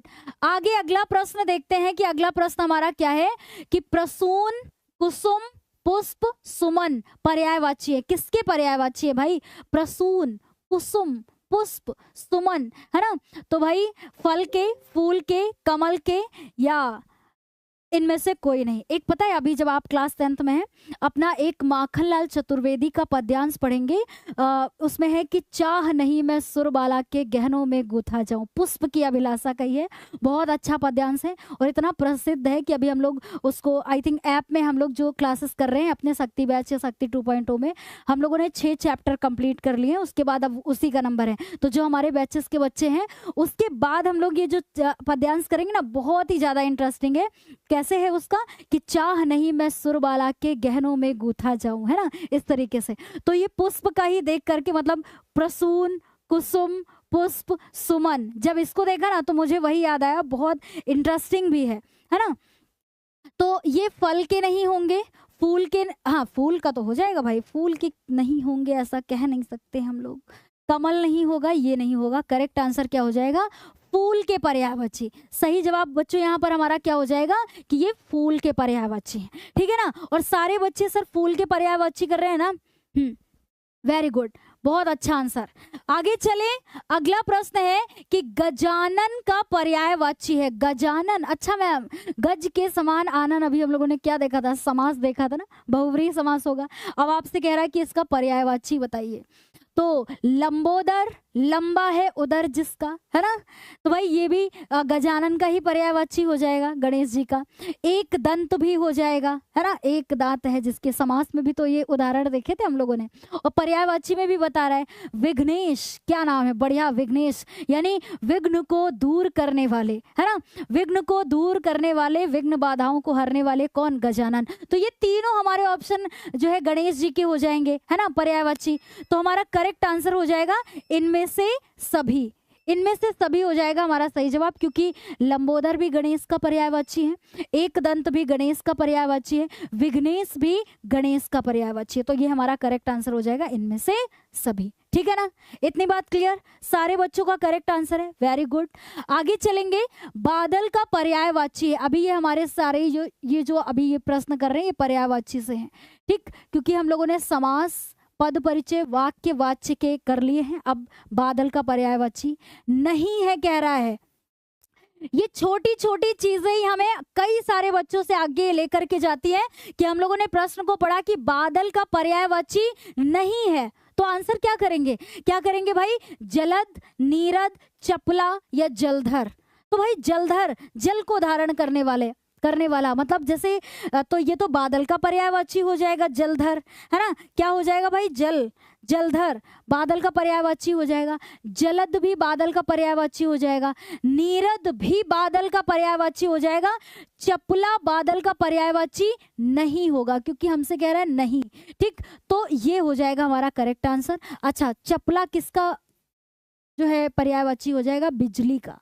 बिजली यानी इसको हम लोग चंचला भी कहते हैं, ठीक। चंचला, ठीक। चंचला, बिजली, चपला ये सारे जो है किसके उदाहरण होते हैं? ये बिजली के मतलब होते हैं, ऐसे उदाहरण देखेंगे। और हमसे कह रहा है बादल का पर्यायवाची नहीं है, तो भाई ये तीनों बादल के पर्यायवाची हैं, ये बादल का पर्यायवाची नहीं है क्योंकि ये बिजली का पर्यायवाची है। समझ में आ गया यहाँ तक? बहुत अच्छे से जितने प्रश्न कर रहे हैं। और अच्छा तो मुझे इस बात के लिए लग रहा है कि हमारे सारे बच्चे, और जो बच्चे सच बताओ ये बिजली चपला लिख रहे हैं, बिजली, वेरी गुड। जितने भी बच्चे इस तरीके से ऑप्शन में लिख रहे हैं, मजा आ गई देख करके कि हमारे इतने धुरंधर बच्चे, सारे बच्चे लगातार चपला, है ना। बिल्कुल, ये सारे बच्चे इसका आंसर भी करें, वेरी गुड, बहुत अच्छी बात है भाई। ऐसे बच्चे बनते हैं टॉपर, इस तरीके के बच्चे बनते हैं टॉपर, है ना, कि जो इस तरीके का रिस्पॉन्स करते हैं, जो ऐसी लगन के साथ में मेहनत करते हैं। यकीन मानिए बच्चों, वो दिन दूर नहीं जब आपका बोर्ड एग्जाम का रिजल्ट आएगा और आपकी वजह से आपके सारे घर वाले, सारे रिश्तेदार, सब आस पड़ोस में भी खुशहाली मचेगी, है ना। लेकिन उसके लिए तो ऐसे ही मेहनत करते हैं ना बच्चों, बहुत अच्छी बात है। अनुराग शब्द में प्रयुक्त उपसर्ग है। अनुराग में कौन सा उपसर्ग है? अब ये हमारे किस टॉपिक से है? उपसर्ग से है, ठीक। तो ये उपसर्ग से रिलेटेड अब हम लोग प्रश्नों को देखेंगे, अब बताएंगे। बढ़िया सा तगड़ा सा क्वेश्चन है, क्योंकि आखिरी दम तक हार नहीं मानना है, हार नहीं मानना है ना। जितने प्रश्न करेंगे सबका उत्तर करना है, क्योंकि कमजोर तब रुकते हैं जब वो थक जाते हैं, है ना। सुनिएगा मेरी बात को कि कमजोर तब रुकते हैं जब वो थक जाते हैं, और विजेता तब रुकते हैं जब वो जीत जाते हैं। समझ में आई बात? तो आपको तब रुकना है जब आप जीत जाएं, सारे प्रश्न के उत्तर भी कर ले, ओके। तो अनुराग शब्द में प्रयुक्त उपसर्ग है अनु, अन, अ या इनमें से सभी। तो अनुराग में आप देखेंगे तो क्या आ रहा है भाई? अनुधन राग, ऐसे ही तो आएगा ना, अनुधन राग मिलेगा। तो आप क्या बोलेंगे कि इसमें क्या हो जाएगा हमारा? उपसर्ग, यानी पहला पद। उपसर्ग का मतलब ही यहाँ पर हम लोग बोलेंगे जो ये हमारा पहला पद होगा। तो यहाँ करेक्ट क्या हो जाएगा? अनु, ये नहीं होगा, ठीक। ये ऑप्शन नहीं होगा, बल्कि हमारा करेक्ट आंसर हो जाएगा अनु। और सारे बच्चे अनु आंसर कर रहे हैं, वेरी गुड, सारे बच्चों का करेक्ट आंसर है, वाह क्या बात है बच्चों, है ना। अब उसके बाद अगला क्वेश्चन है कि परि उपसर्ग लगाकर सही शब्द बनेगा। परि उपसर्ग लगाकर सही शब्द बनेगा परिजन, परामर्श, पुरुषोत्तम, परीक्षण। और 2025 के बोर्ड एग्जाम में आया हुआ क्वेश्चन है ये, ठीक है ना। प्रश्न पत्र में देखेंगे आप कि परि उपसर्ग लगाकर सही शब्द बनेगा परिजन, परामर्श, पुरुषोत्तम या परीक्षण। देखिए, परीक्षण नहीं होगा, पुरुषोत्तम नहीं होगा, परामर्श नहीं होगा, करेक्ट आंसर हो जाएगा परिजन। और एक प्रश्न आपके बोर्ड एग्जाम में बच्चों उपसर्ग से डेफिनेटली आएगा, निश्चित तौर पे, ठीक है ना, निश्चित तौर पे आएगा बेटा। तो ये करेक्ट आंसर क्या हो जाएगा? ये यहाँ पर परिजन हो जाएगा, ठीक। क्या हो जाएगा? परिजन, वेरी गुड, सारे बच्चे करेक्ट आंसर। अब देखिए, सबका नाम लेना तो पॉसिबल नहीं है, ये चीज तो आप भी बहुत अच्छे से समझते हैं, है ना, कि भाई सबका पॉसिबल नहीं है। लेकिन हाँ, ये देख करके अच्छा लगता है कि हमारे बच्चे जितने भी ज्ञानोदय पर पढ़ते हैं ना, वो एक क्या है कि एक पहचान है। लोग कमेंट का ये देख करके ही बता देते हैं कि ये ज्ञानोदय की क्लास चल रही है ना, क्योंकि सारे बच्चे अपनी सभ्यता को दिखाते हैं और जो अच्छा लगता है बच्चों, है ना, मेहनत से पढ़ाई करने वाले होते हैं। और आपको भी पता है कि हम लोग के द्वारा भी कोई फालतू की बात नहीं होती, एग्जैक्ट हम लोग जितनी देर से क्लास शुरू किए हैं तो हम लोग अपने क्वेश्चन को ही कर रहे हैं, है ना बच्चों। और यही ज्ञानोदय की और ज्ञानोदय के बच्चों की पहचान है कि हर एक काम को बिल्कुल लगन के साथ में करना, विश्वास के साथ में करना कि अगर हम क्लास कर रहे हैं तो निश्चित तौर पे ये हमारे लिए लाभकारी होगा। और आपको तब पता चलेगा ना जब परीक्षा देने जाएंगे आप, आपके सामने प्रश्न आए, जब प्रश्न देखने को मिलेंगे, जब आपके सामने जब प्रश्न कर ये मतलब परीक्षा हॉल में आप परीक्षा देने के बाद वापस मुस्कुराते हुए आएंगे और जब आपका परिणाम आएगा ना तब यकीन होगा असली वाला। अभी तो आप क्लास कर रहे हैं, अभी तो अंदरूनी आपको खुशी मिल रही है, तब याद आएगी ज्ञानोदय की, वाह मैम, वाह सर, है ना, सारे बच्चों के नाम। तो भाई ऐसे मेहनत करते हैं, ठीक है ना।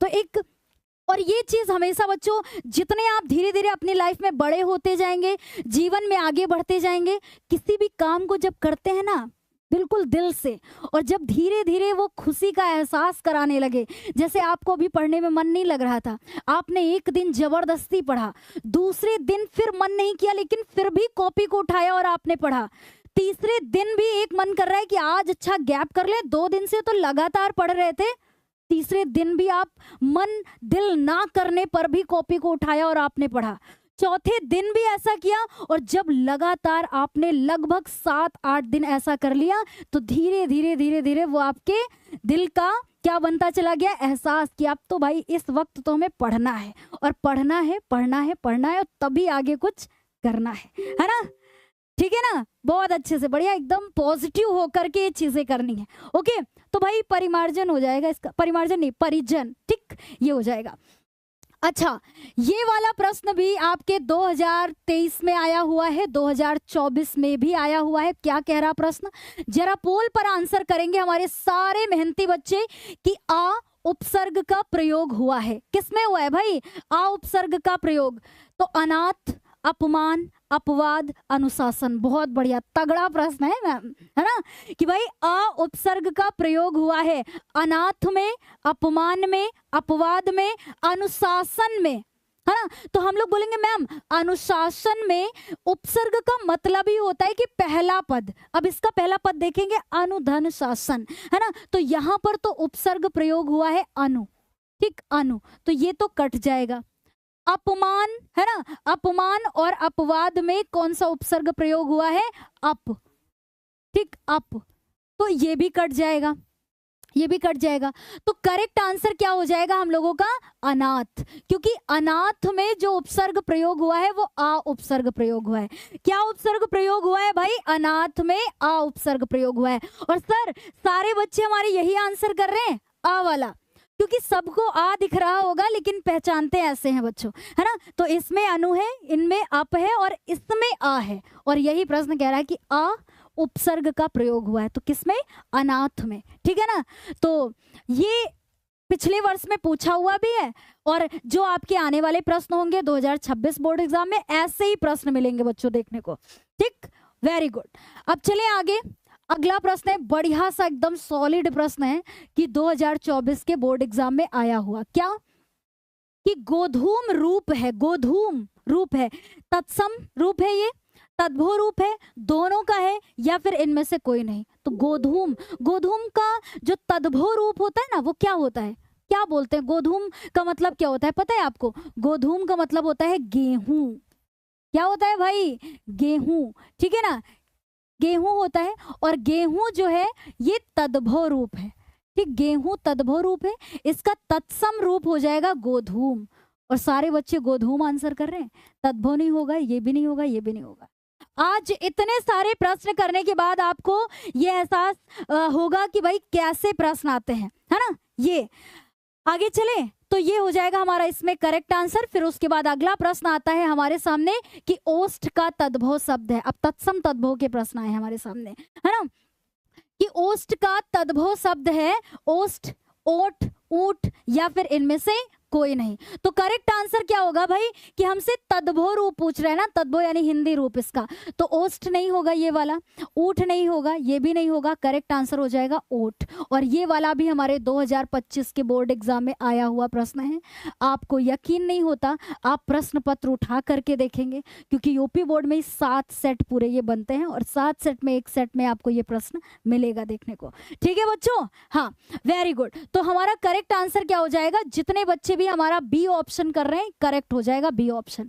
ठीक, उसके बाद अगला प्रश्न आता है कि धीरज शब्द का तत्सम रूप कौन सा है। ये वाला प्रश्न भी हमारे 2025 के बोर्ड एग्जाम में आया हुआ प्रश्न है। ठीक है ना, तो आपको अनुमान मिलता है भाई, अनुमान लगता है कि हाँ मैम ऐसे ऐसे प्रश्न आते हैं, समझ में आ रहा। तो आप बोलेंगे कि धीरज, धीरज मतलब क्या, धारण नहीं, शांति नहीं, या सहन करना नहीं। करेक्ट आंसर हो जाएगा क्योंकि हमसे कह रहा है तत्सम रूप, है ना। और ये तो तद्भव रूप हो गया, इसका क्या हो गया भाई, तद्भव रूप हो गया। तो तत्सम इसका क्या हो जाएगा, धैर्य हो जाएगा। तो करेक्ट आंसर ये हो जाएगा। और अभी एक चीज, खास चीज ये आपको बताना है कि 5 तारीख तक ऑफर चल रहा है, 50% आपको डिस्काउंट मिल रहा है। तो अगर आप चाहते हैं तो शक्ति बैच और शक्ति 2.0 बैच को आप ज्वाइन कर सकते हैं, जिसमें भाई समय रहते आप अपने सारे सिलेबस को कवर कर लेंगे बच्चों, है ना। तो ये जानकारी आपको होनी चाहिए बच्चों कि ज्ञानोदय पर ये भी सुविधाएं हैं क्या। अच्छा, मुझे तो इसके पहले पता ही नहीं था, है ना, वरना मैं ये जंग जीत लेता। आगे चले, आगे अगला प्रश्न है कि खीर का तत्सम रूप है। अरे वाह, कौन सी खीर मैम, खाने वाली खीर, बिल्कुल, है ना। तो इसका क्षीर होगा, छीण होगा, छीण या खीन।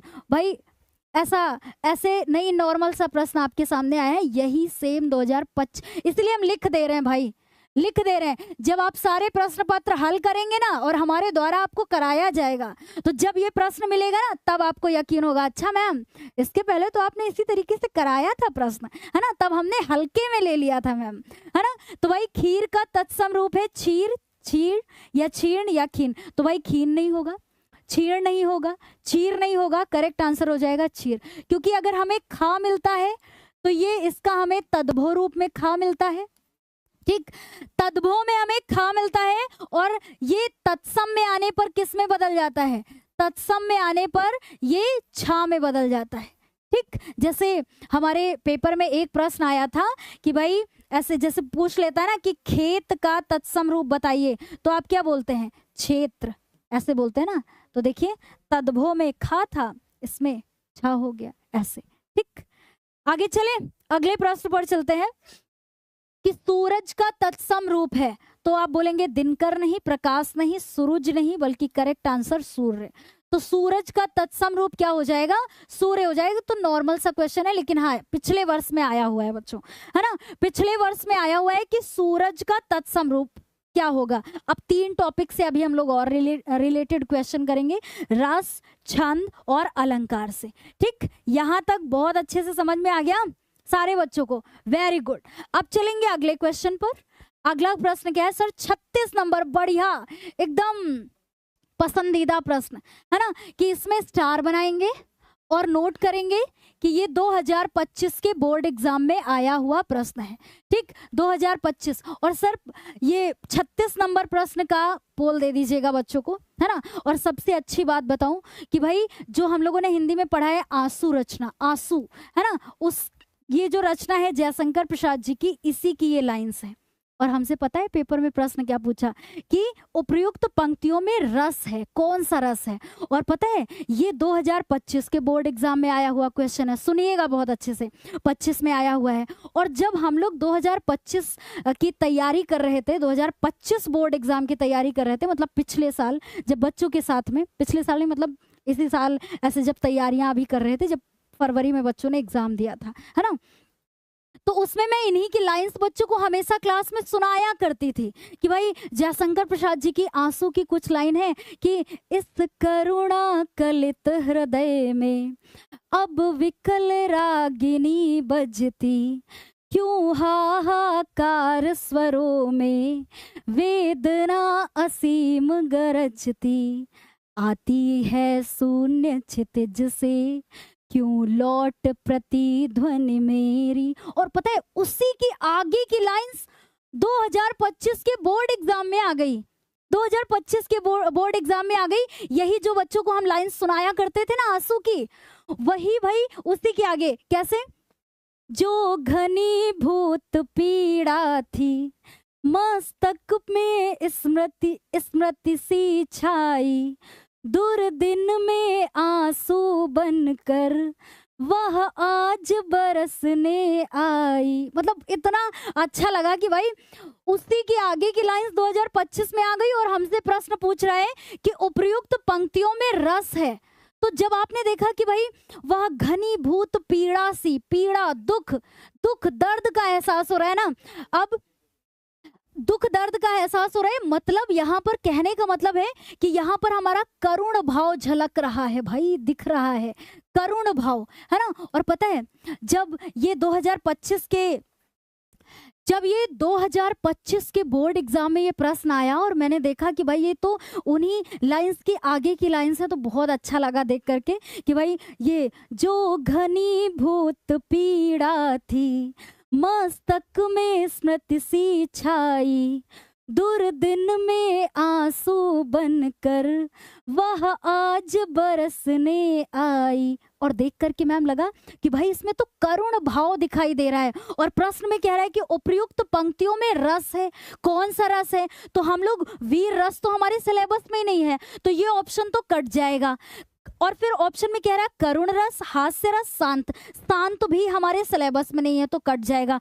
दो में से ये हास्य रस तो हो नहीं सकता, आप इसके भाव से ही पता कर लेंगे, तो ये ऑप्शन भी नहीं होगा। करेक्ट आंसर क्या हो जाएगा? करुण रस। ठीक, करुण रस। और सच में उस टाइम जब मैंने इसको देखा इतनी खुशी हुई देख करके। आज जब मैंने अभी इसके प्रश्न तैयार किए तो मैंने सोचा ये प्रश्न रखेंगे जो 2025 के बोर्ड एग्जाम में आए, है ना। हो सकता है इसके आगे की इस करुणा कलित हृदय में या अब विकल रागिनी बस्ती, इस तरीके की लाइंस आ जाए और आपसे कहते कि बताइए इसमें कौन सा रस है, तो कम से कम हमारे बच्चों को पता तो रहेगा, पता रहेगा ना बच्चों। बिल्कुल, वेरी गुड, बहुत अच्छी बात है। आगे चलें, आगे चलते हैं अगले प्रश्न पर। अगला प्रश्न है कि हास्य रस का स्थायी भाव है। दो ही रस पढ़ने हैं आपको, या तो हास्य रस पढ़ना है ना, या तो आपको हास्य रस पढ़ना है भाई, हास्य रस पढ़ना है, और या तो करुण रस पढ़ना है। ठीक, करुण रस पढ़ना है, दो ही पढ़ने हैं। तो हमसे पूछ रहा है कि हास्य रस का स्थायी भाव है, तो यहाँ पर शोक नहीं होगा क्योंकि शोक जो है ये करुण रस का स्थायी भाव होता है। ठीक, करुण रस का होता है, तो ये भी नहीं होगा। रति नहीं होगा क्योंकि हमारे ऑप्शन में ये तो श्रृंगार का होता है। ठीक, ये तो है ही नहीं, मतलब सिलेबस में ही नहीं है हमारे, तो ये कट जाएगा। करेक्ट आंसर हो जाएगा हास। ठीक है ना, क्या सही जवाब क्या हो जाएगा भाई? हास हो जाएगा हमारा सही जवाब। ठीक, उसके बाद अगला क्वेश्चन है कि रस के कितने अंग होते हैं। पेपर में आता है भाई क्वेश्चन, ये 2024 के बोर्ड एग्जाम में आया हुआ प्रश्न है कि रस के कितने अंग होते हैं। बच्चों समझिएगा, रस के कितने अंग होते हैं, ठीक है ना। अच्छा, कुछ एरर आ गया है जिसकी वजह से पोल नहीं हो पा रही है, तो जितने भी प्रश्न करेंगे हमारे साथ में करते जाएंगे, ठीक है ना। बराबर आपका भी सहयोग बना रहेगा, अच्छा लगेगा बच्चों, क्योंकि मैटर नहीं करता पढ़ने वाले बच्चों के लिए कि भाई हमें पोल मिल रहा है तभी हम आंसर करें, है ना। तो कुछ प्रश्न हैं जो आप बिना पोल के भी कर सकते हैं क्योंकि कुछ समस्या की वजह से ऐसा हुआ है, ठीक है ना। तो रस के कितने अंग होते हैं भाई? अगर हमारे पेपर में ये क्वेश्चन आता है तो 4, 5, 7, 2, 2 नहीं, 7 नहीं, 5 नहीं, बल्कि करेक्ट आंसर हो जाएगा कि रस के 4 अंग होते हैं। पहला होता है विभाव, नोट कर लीजिए बच्चों, विभाव। दूसरा होता है अनुभाव, ठीक, दूसरा होता है अनुभाव। तीसरा होता है भाई संचारी भाव, ठीक, संचारी भाव। और चौथा होता है आपका स्थायी भाव, ठीक, जो मन में खुद से विद्यमान रहता है, स्थायी भाव। ठीक, हाँ, स्थायी भाव, ठीक है ना। तो ये 4 होते हैं, विभाव, अनुभाव, संचारी भाव और स्थायी भाव। ठीक, तो ये 4 ऐसे याद रखना। पेपर में क्वेश्चन आता है कि कितने अंग होते हैं, तो 4 होते हैं। चारों के नाम याद रखना क्योंकि ये पेपर में आपके क्वेश्चन घुमा करके भी पूछ सकता है, ठीक है ना। जो जिन बच्चों, हाँ, जिनको पोल नहीं मिल रही, हमारे सारे बच्चे लिख करके आंसर कर रहे हो। जब मैं इधर देखती हूँ ना, मैं आपकी कमेंट्स देखती हूँ बच्चों, है ना, कि भाई एक बार नजर पड़ जाती है तो इससे ये पता चलता है हाँ सारे पढ़ने वाले बच्चे हैं हमारे क्लास में। ओके, आगे चले। अगला प्रश्न है कि शोक स्थायी भाव है। शोक किसका स्थायी भाव है?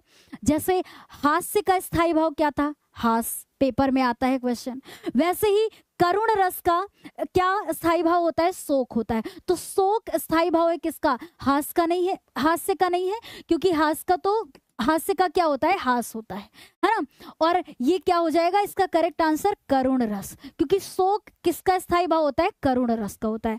वीर हमारे सिलेबस में ही नहीं है, वैसे वीर रस का होता है उत्साह, लेकिन जब हमारे सिलेबस में नहीं है तो एक क्वेश्चन नहीं पूछेगा, ठीक। इनमें से कोई नहीं, ये भी कट जाएगा। तो करेक्ट आंसर क्या हो जाएगा हमारा, करुण रस हो जाएगा इसका सही जवाब। अब उसके बाद ये एक प्रश्न आया है 40 नंबर, ये हमारा अब जितने प्रश्न मिलेंगे वो छंद से मिलेंगे, ठीक।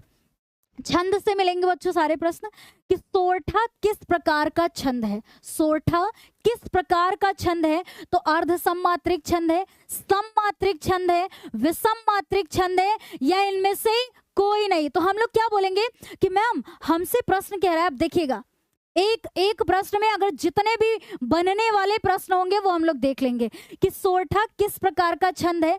तो याद रखना बच्चों कि सोरठा जो है हमारा इसमें अर्ध सममात्रिक, सममात्रिक, विषम मात्रिक छंद में, तो देखिए विषम मात्रिक नहीं होगा, सममात्रिक नहीं होगा, करेक्ट आंसर हो जाएगा अर्ध सममात्रिक। क्यों अर्ध सममात्रिक होगा मैम, अगर कभी कुछ तुरंत प्रश्न करिए कि मैम क्यों अर्ध सममात्रिक होगा भाई, तो याद रखना बच्चों सोरठा की हम लोग बात कर रहे हैं, ठीक। सोरठा और रोला दो ही आपको पढ़ने हैं क्लास 10th के अकॉर्डिंग, बहुत ध्यान से सुनिएगा। सोरठा छंद में 4 चरण होते हैं। कितने चरण होते हैं भाई, 4 चरण। ये पहला चरण, बहुत अच्छे सुनना, ये दूसरा चरण, ये तीसरा चरण और ये चौथा चरण, ठीक। अब कह रहा है कि सोरठा किस प्रकार का छंद है, तो इसमें ऐसे याद रखना कि सोरठा के 4 चरण होते हैं, क्योंकि ये भी प्रश्न बनता है कि कितने चरण होते हैं, तो याद रखना 4 होते हैं, पहला, दूसरा, तीसरा, चौथा।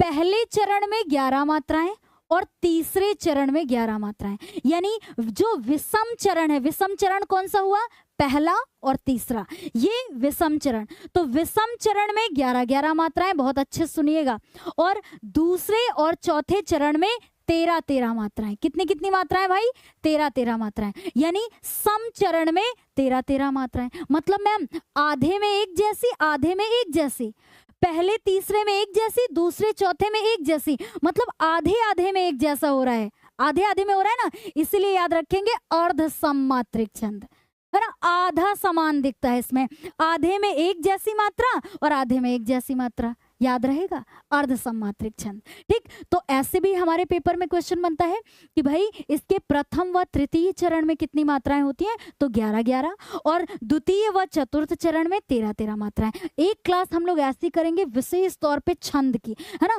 जिसमें हम आपको ये भी सिखाएंगे, मात्राओं की गणना करना भी सिखाएंगे बच्चों। क्यों, क्योंकि अगर हमसे कोई पूछ लेता है कि भाई प्रथम चरण में 11 मात्राएं होती हैं, तो हम उनको गिन करके भी बताएं कि भाई कैसे 11 होती हैं, है ना, ये भी हम आपको बताएंगे। तो जब हम लोग एक क्लास करेंगे उसमें मैं आपको ये भी सिखाऊंगी कि भाई कैसे 11 होती हैं मात्राएं, क्योंकि केवल रट लेना ही हमारा एकमात्र उद्देश्य नहीं होता है कि हाँ भाई पहले और इसमें इतनी इतनी मात्राएं होती हैं तो कैसे होती हैं, कैसे गिनते हैं उनको, तो हम आपको गिनना भी बताएंगे बच्चों, ठीक। चलें, ये हो गया, इतना याद रहेगा, तो हमारा करेक्ट आंसर हो जाएगा अर्ध सममात्रिक छंद। और सर सारे बच्चे हमारे यही आंसर कर रहे हैं, वाह क्या बात है। ब्रिज किशोर गुप्ता वेरी गुड, तनिष्क कुशवाहा बहुत अच्छी बात है ना। मैम कितनी बची हुई क्लास, अब बस हमारे यही तो टॉपिक थे, रस छंद अलंकार, तो छंद पे आगे, इसके बाद अलंकार के प्रश्न देख लेंगे, ठीक है ना।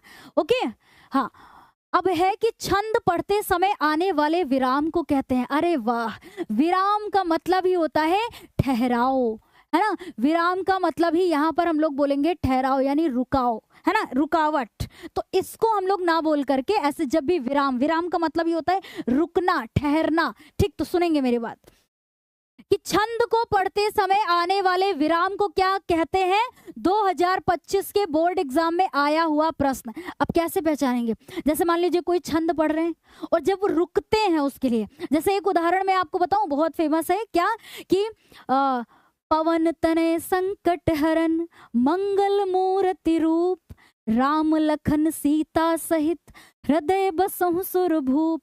जब आपने ये सुना ना तो आपको लगा ना कि मैम रुकी 2 जगह, कैसे, ऐसे कि भाई पवन तनय संकट हरन, रुक गए, मंगल मूर्ति रूप, राम लखन सीता सहित, रुके ना, विराम आया, ठीक, हृदय बसहु सुरभूप। तो ये जो हम लोग ये छंद पढ़ रहे थे और इसमें जो रुकावट आई, जो ठहराव आया, यानी कि छंद को पढ़ते समय आने वाले विराम को, जो इनमें विराम लगा देते हैं, इनको क्या बोला जाता है? मात्रा नहीं, गति नहीं, लय नहीं, बल्कि करेक्ट आंसर होता है यति। क्या बोलते हैं भाई इनको? यति बोलते हैं। और इसका मतलब ही होता है क्या? ठहराव, है ना, या रुकावट।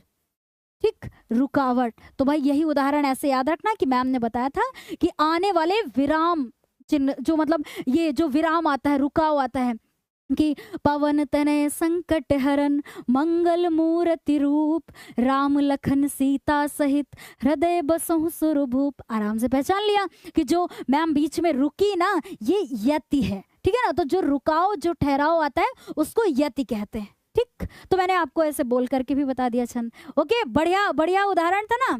ओके, याद भी रहेगा सारे बच्चों को। चले अगले प्रश्न पर चलेंगे बच्चों। अगला क्वेश्चन क्या है? देखिए, एक तो रोला छंद और दूसरा सोरठा। इन दो के अलावा आपके पेपर में कोई भी नहीं आएगा। ठीक, अब हमसे कह रहा है सोरठा का, तो हम लोगों ने उदाहरण देख ही लिया था कि सोरठा में देखा था ना कि पहले तीसरे चरण में 11-11 मात्राएं, दूसरे चौथे चरण में 13-13 मात्राएं, ये अर्धसम्मात्रिक छंद होता है। वैसे ही अब हमसे रोला पूछ रहा है, तो रोला छंद किस प्रकार का छंद है? रोला छंद किस प्रकार का छंद है भाई? विषममात्रिक, सममात्रिक, अर्धसम्मात्रिक, या फिर इनमें से कोई नहीं? तो क्या बोलेंगे भाई कि रोला छंद किस प्रकार का छंद है, पूछ रहा ना। तो मैम इसमें भी इसका मतलब हमारे 4 चरण होते हैं। ठीक, 4 चरण होते हैं। और तो ये हमारा विषम 4 चरण होते हैं। ऐसे ऐसे याद रखना, जो रोला होता है ना, इनमें 11 व 13 मात्राओं पर यति भी होती है बच्चों। 11 व 13 मात्राओं, यानी 11 मात्रा 13 मात्रा, इनके बीच में यति। और यति अभी तो बात किया था, जो रुकाव आता है, ठहराव, है ना। तो ऐसे याद रखना कि भाई इसमें भी हमारे क्या होते हैं? 4 चरण होते हैं। 4 चरण होते हैं और प्रत्येक चरण में क्या होता है? 24-24 मात्राएं होती हैं। ठीक, 24-24 मात्राएं होती हैं।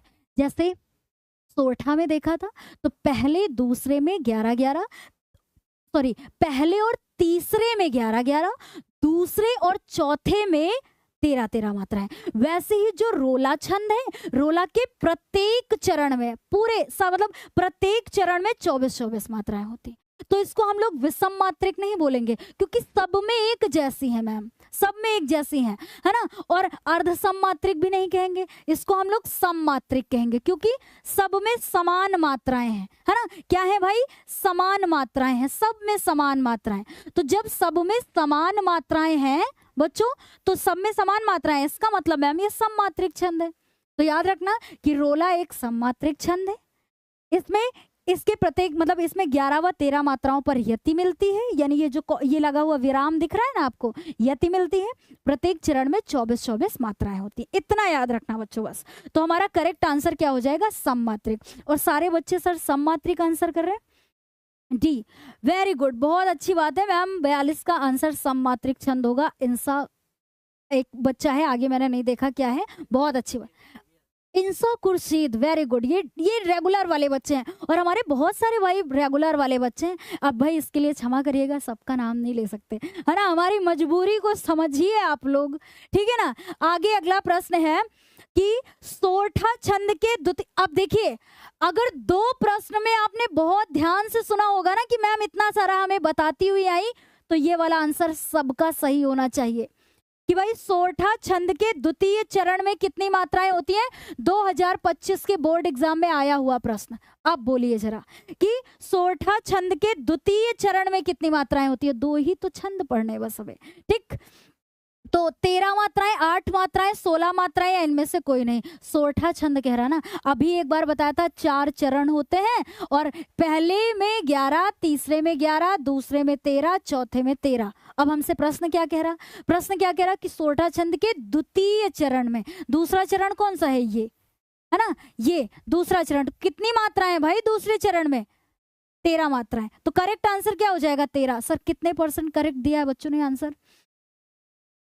अच्छा, अरे वाह क्या बात है, दिख रहा है असर, है ना, दिख रहा है सर, बढ़िया, दिल खुश कर दिया आप लोगों ने ना सबका। कितने % बच्चों ने करेक्ट आंसर किया, मजा आ गई देख करके, ठीक है ना, बहुत अच्छी बात है। आगे चलेंगे अगले प्रश्न पर कि चरण कमल बंदो हरिराई में अलंकार है। चरण कमल यानी कि कमल रूपी चरण, कमल रूपी चरण है ना, कमल रूपी चरण, पूरा पूरा रूप बता दिया जा रहा है। तो इसका मतलब हो जाएगा यहाँ पर कौन सा अलंकार, कौन सा अलंकार हो जाएगा भाई, पूरा पूरा रूप बता दिया जा रहा है ना, यानी कमल रूपी चरण, पूरा पूरा अभेद है इसमें, मतलब कोई भेद ही नहीं है, है ना, कोई भेद नहीं है। इसका मतलब हो जाएगा कि भाई उत्प्रेक्षा नहीं, उपमा नहीं, ये भी नहीं, करेक्ट आंसर हो जाएगा रूपक अलंकार। और सारे बच्चे सर रूपक अलंकार कर रहे हैं। पहचानना बहुत आसान है बच्चों, बहुत आसान पहचानना है कि भाई चरण कमल, चरण कमल में आपने देखा कमल रूपी चरण, पूरा पूरा रूप बता दिया जा रहा है, तो रूपक अलंकार हो जाएगा। जैसे हमारे ये तो रही बात कि ये वाला आया था प्रश्न 2025 में, ठीक, मेरी बात बहुत अच्छे से सुनना। 2024 के बोर्ड एग्जाम में एक क्वेश्चन आया था कि पायो जी मैंने राम रतन धन पायो, है ना, राम रतन धन पायो, ये किसका उदाहरण है भाई, रूपक अलंकार का। ये 2024 के मतलब 2024 के बोर्ड एग्जाम में आया था, पायो जी मैंने राम रतन धन पायो, है ना, तो राम रूपी रतन धन, ऐसे तो याद रखेंगे रूपक अलंकार का, ठीक। तो ये आया था 25 में और ये आया 24 में। ओके, चले आगे चलते हैं अगले प्रश्न पर। और ये वाला प्रश्न जो आपका होगा, ये होगा आपका क्या, होमवर्क, ठीक, ये आपका होमवर्क वाला प्रश्न होगा। मतलब ये आपको, अरे होमवर्क क्यों कहेंगे भाई, कमेंट वर्क, है ना, क्या अब भाई हम लोग लाइव क्लास ऑनलाइन कर रहे हैं तो इसका नाम तो परिवर्तन करना पड़ेगा, क्या, कमेंट वर्क, है ना। ये वाला कमेंट में लिख करके हमें बताना है कि भाई इसका उत्तर क्या होगा। भूरे बालों की सी कतरन, छिपा नहीं उसका छोटापन, सुमित्रा नंदन पंत की ये लाइन है चींटी शीर्षक की। और अच्छी बात तो ये है कि हमारे 2025 के बोर्ड एग्जाम में आया हुआ प्रश्न है कि भूरे बालों की सी कतरन, छिपा नहीं उसका छोटापन, है ना। ये सुमित्रा नंदन पंत जी का जो आपके क्लास 10th में चींटी शीर्षक है ना, चींटी शीर्षक से लाइन ली गई है और कहीं हमारे सिलेबस से अलग नहीं होती। 2025 के बोर्ड एग्जाम में आया कि उपयुक्त पंक्तियों में उपयुक्त अलंकार है, प्रयुक्त अलंकार है, कौन सा अलंकार है ये बताना है, ठीक। तो जो भी आपका करेक्ट होता है आंसर, इसको कमेंट में लिख करके बताएंगे, अभी नहीं बच्चों, ये जब क्लास समाप्त हो जाएगी तो बाद में लिखेंगे, ओके, बाद में लिखेंगे इसको और बाद में लिख करके हमें बताएंगे, ओके। वेरी गुड, बहुत बढ़िया। टारगेट हमारा क्या होना चाहिए, बोर्ड एग्जाम को फोड़ना, है ना, बोर्ड एग्जाम में बहुत अच्छा स्कोर करना। तो हमारा जो भी इसमें करेक्ट आंसर होगा क्लास समाप्त होने के बाद आप करके बताएंगे। और सबसे अच्छी बात कि इस वक्त आपका 5 सितंबर शिक्षक दिवस तक आपका 50% डिस्काउंट चल रहा है बच्चों, जिसमें आप शक्ति बैच या शक्ति 2.0 को इन बैचेस से जुड़ सकते हैं बच्चों। क्योंकि देखिए आपको ये पता होना चाहिए कि ज्ञानोदय पर भी क्या ये सुविधाएं हैं, तो बिल्कुल है बच्चों, है ना। ये ज्ञानोदय पर भी सुविधाएं हैं जो कि आप अगर चाहें तो इनका आप भी मतलब मौके का फायदा उठा सकते हैं और हमारे बैचेस से भी जुड़ सकते हैं, जिनमें एक फिक्स टाइम पर हम लोग अपने सिलेबस को कवर कर लेंगे, एक निश्चित समय में हम लोग चीज़ों को रिवाइज कर लेंगे, रिवीजन कर लेंगे, है ना। और भी जो हमारा हर संडे टेस्ट होता है, पता चलता है कि हमारी तैयारी कैसी चल रही है, तो ये सारी चीज़ें हम लोग इसमें कवर कर लेंगे। आपको जरा सा भी नहीं पता है ना कि मैम कैसे ज्वाइन करेंगे, क्या करेंगे, मुझे कुछ नहीं पता, तो भाई इसके लिए मैं एक नंबर आपको बताती हूँ जिस पर आप कांटेक्ट करेंगे, है ना। क्योंकि बच्चे अक्सर उस पर कॉल भी करते हैं और अपनी जानकारी के लिए, ठीक है ना, क्योंकि ज्ञानोदय के द्वारा कभी ऐसा मौका भी नहीं मिल पाता है कि बच्चों को कॉल किया जाए विशेष तौर पर, तो बच्चे कॉल करते हैं, ठीक है ना। तो सर नंबर एक बार बता दीजिएगा कि जिस पर 9125294800, है ना, 9125294899 भाई, है ना, क्या, हाँ ठीक है। तो 912529 और 4899, ठीक है ना, इस नंबर पर कांटेक्ट करेंगे बेटा। ठीक है, एक बार फिर से बता दूं, 91 25 29 48 99, सुबह 10 बजे से लेकर के शाम को 5 बजे तक। ठीक है ना, तो इसमें आप जानकारी ले सकते हैं कि किस तरीके से आपको चीजें कवर कराई जाएंगी। आप ज्वाइन कैसे होंगे, आपको नहीं पता है, कोई बात नहीं, है ना, इस नंबर पर आप कांटेक्ट कर सकते हैं। ओके, हाँ, तो भाई ये कुछ सुविधाएं थी जो कि जानना भी आपके लिए बहुत जरूरी था। एक कमेंट भी करिएगा कि आज की ये पूरी क्लास आपको कैसी लगी है। ठीक है ना, ये बताना भी जरूरी है भाई। अगर आपका उत्साह हमारे द्वारा बढ़ाया जाता है तो हमारा उत्साह भी आपके द्वारा बढ़ना चाहिए। कि एक कमेंट करके बताइएगा कि मैम पूरी क्लास कैसी लगी है। ठीक है ना, तो पूरी क्लास कैसी लगी है ये बताइएगा बेटा, और अगली क्लास में आप क्या चाहते हैं ये भी लिख करके बता सकते हैं। और जो होमवर्क वाला यानी कि जो आंसर मतलब क्वेश्चन था उसका भी आंसर करके बताएंगे।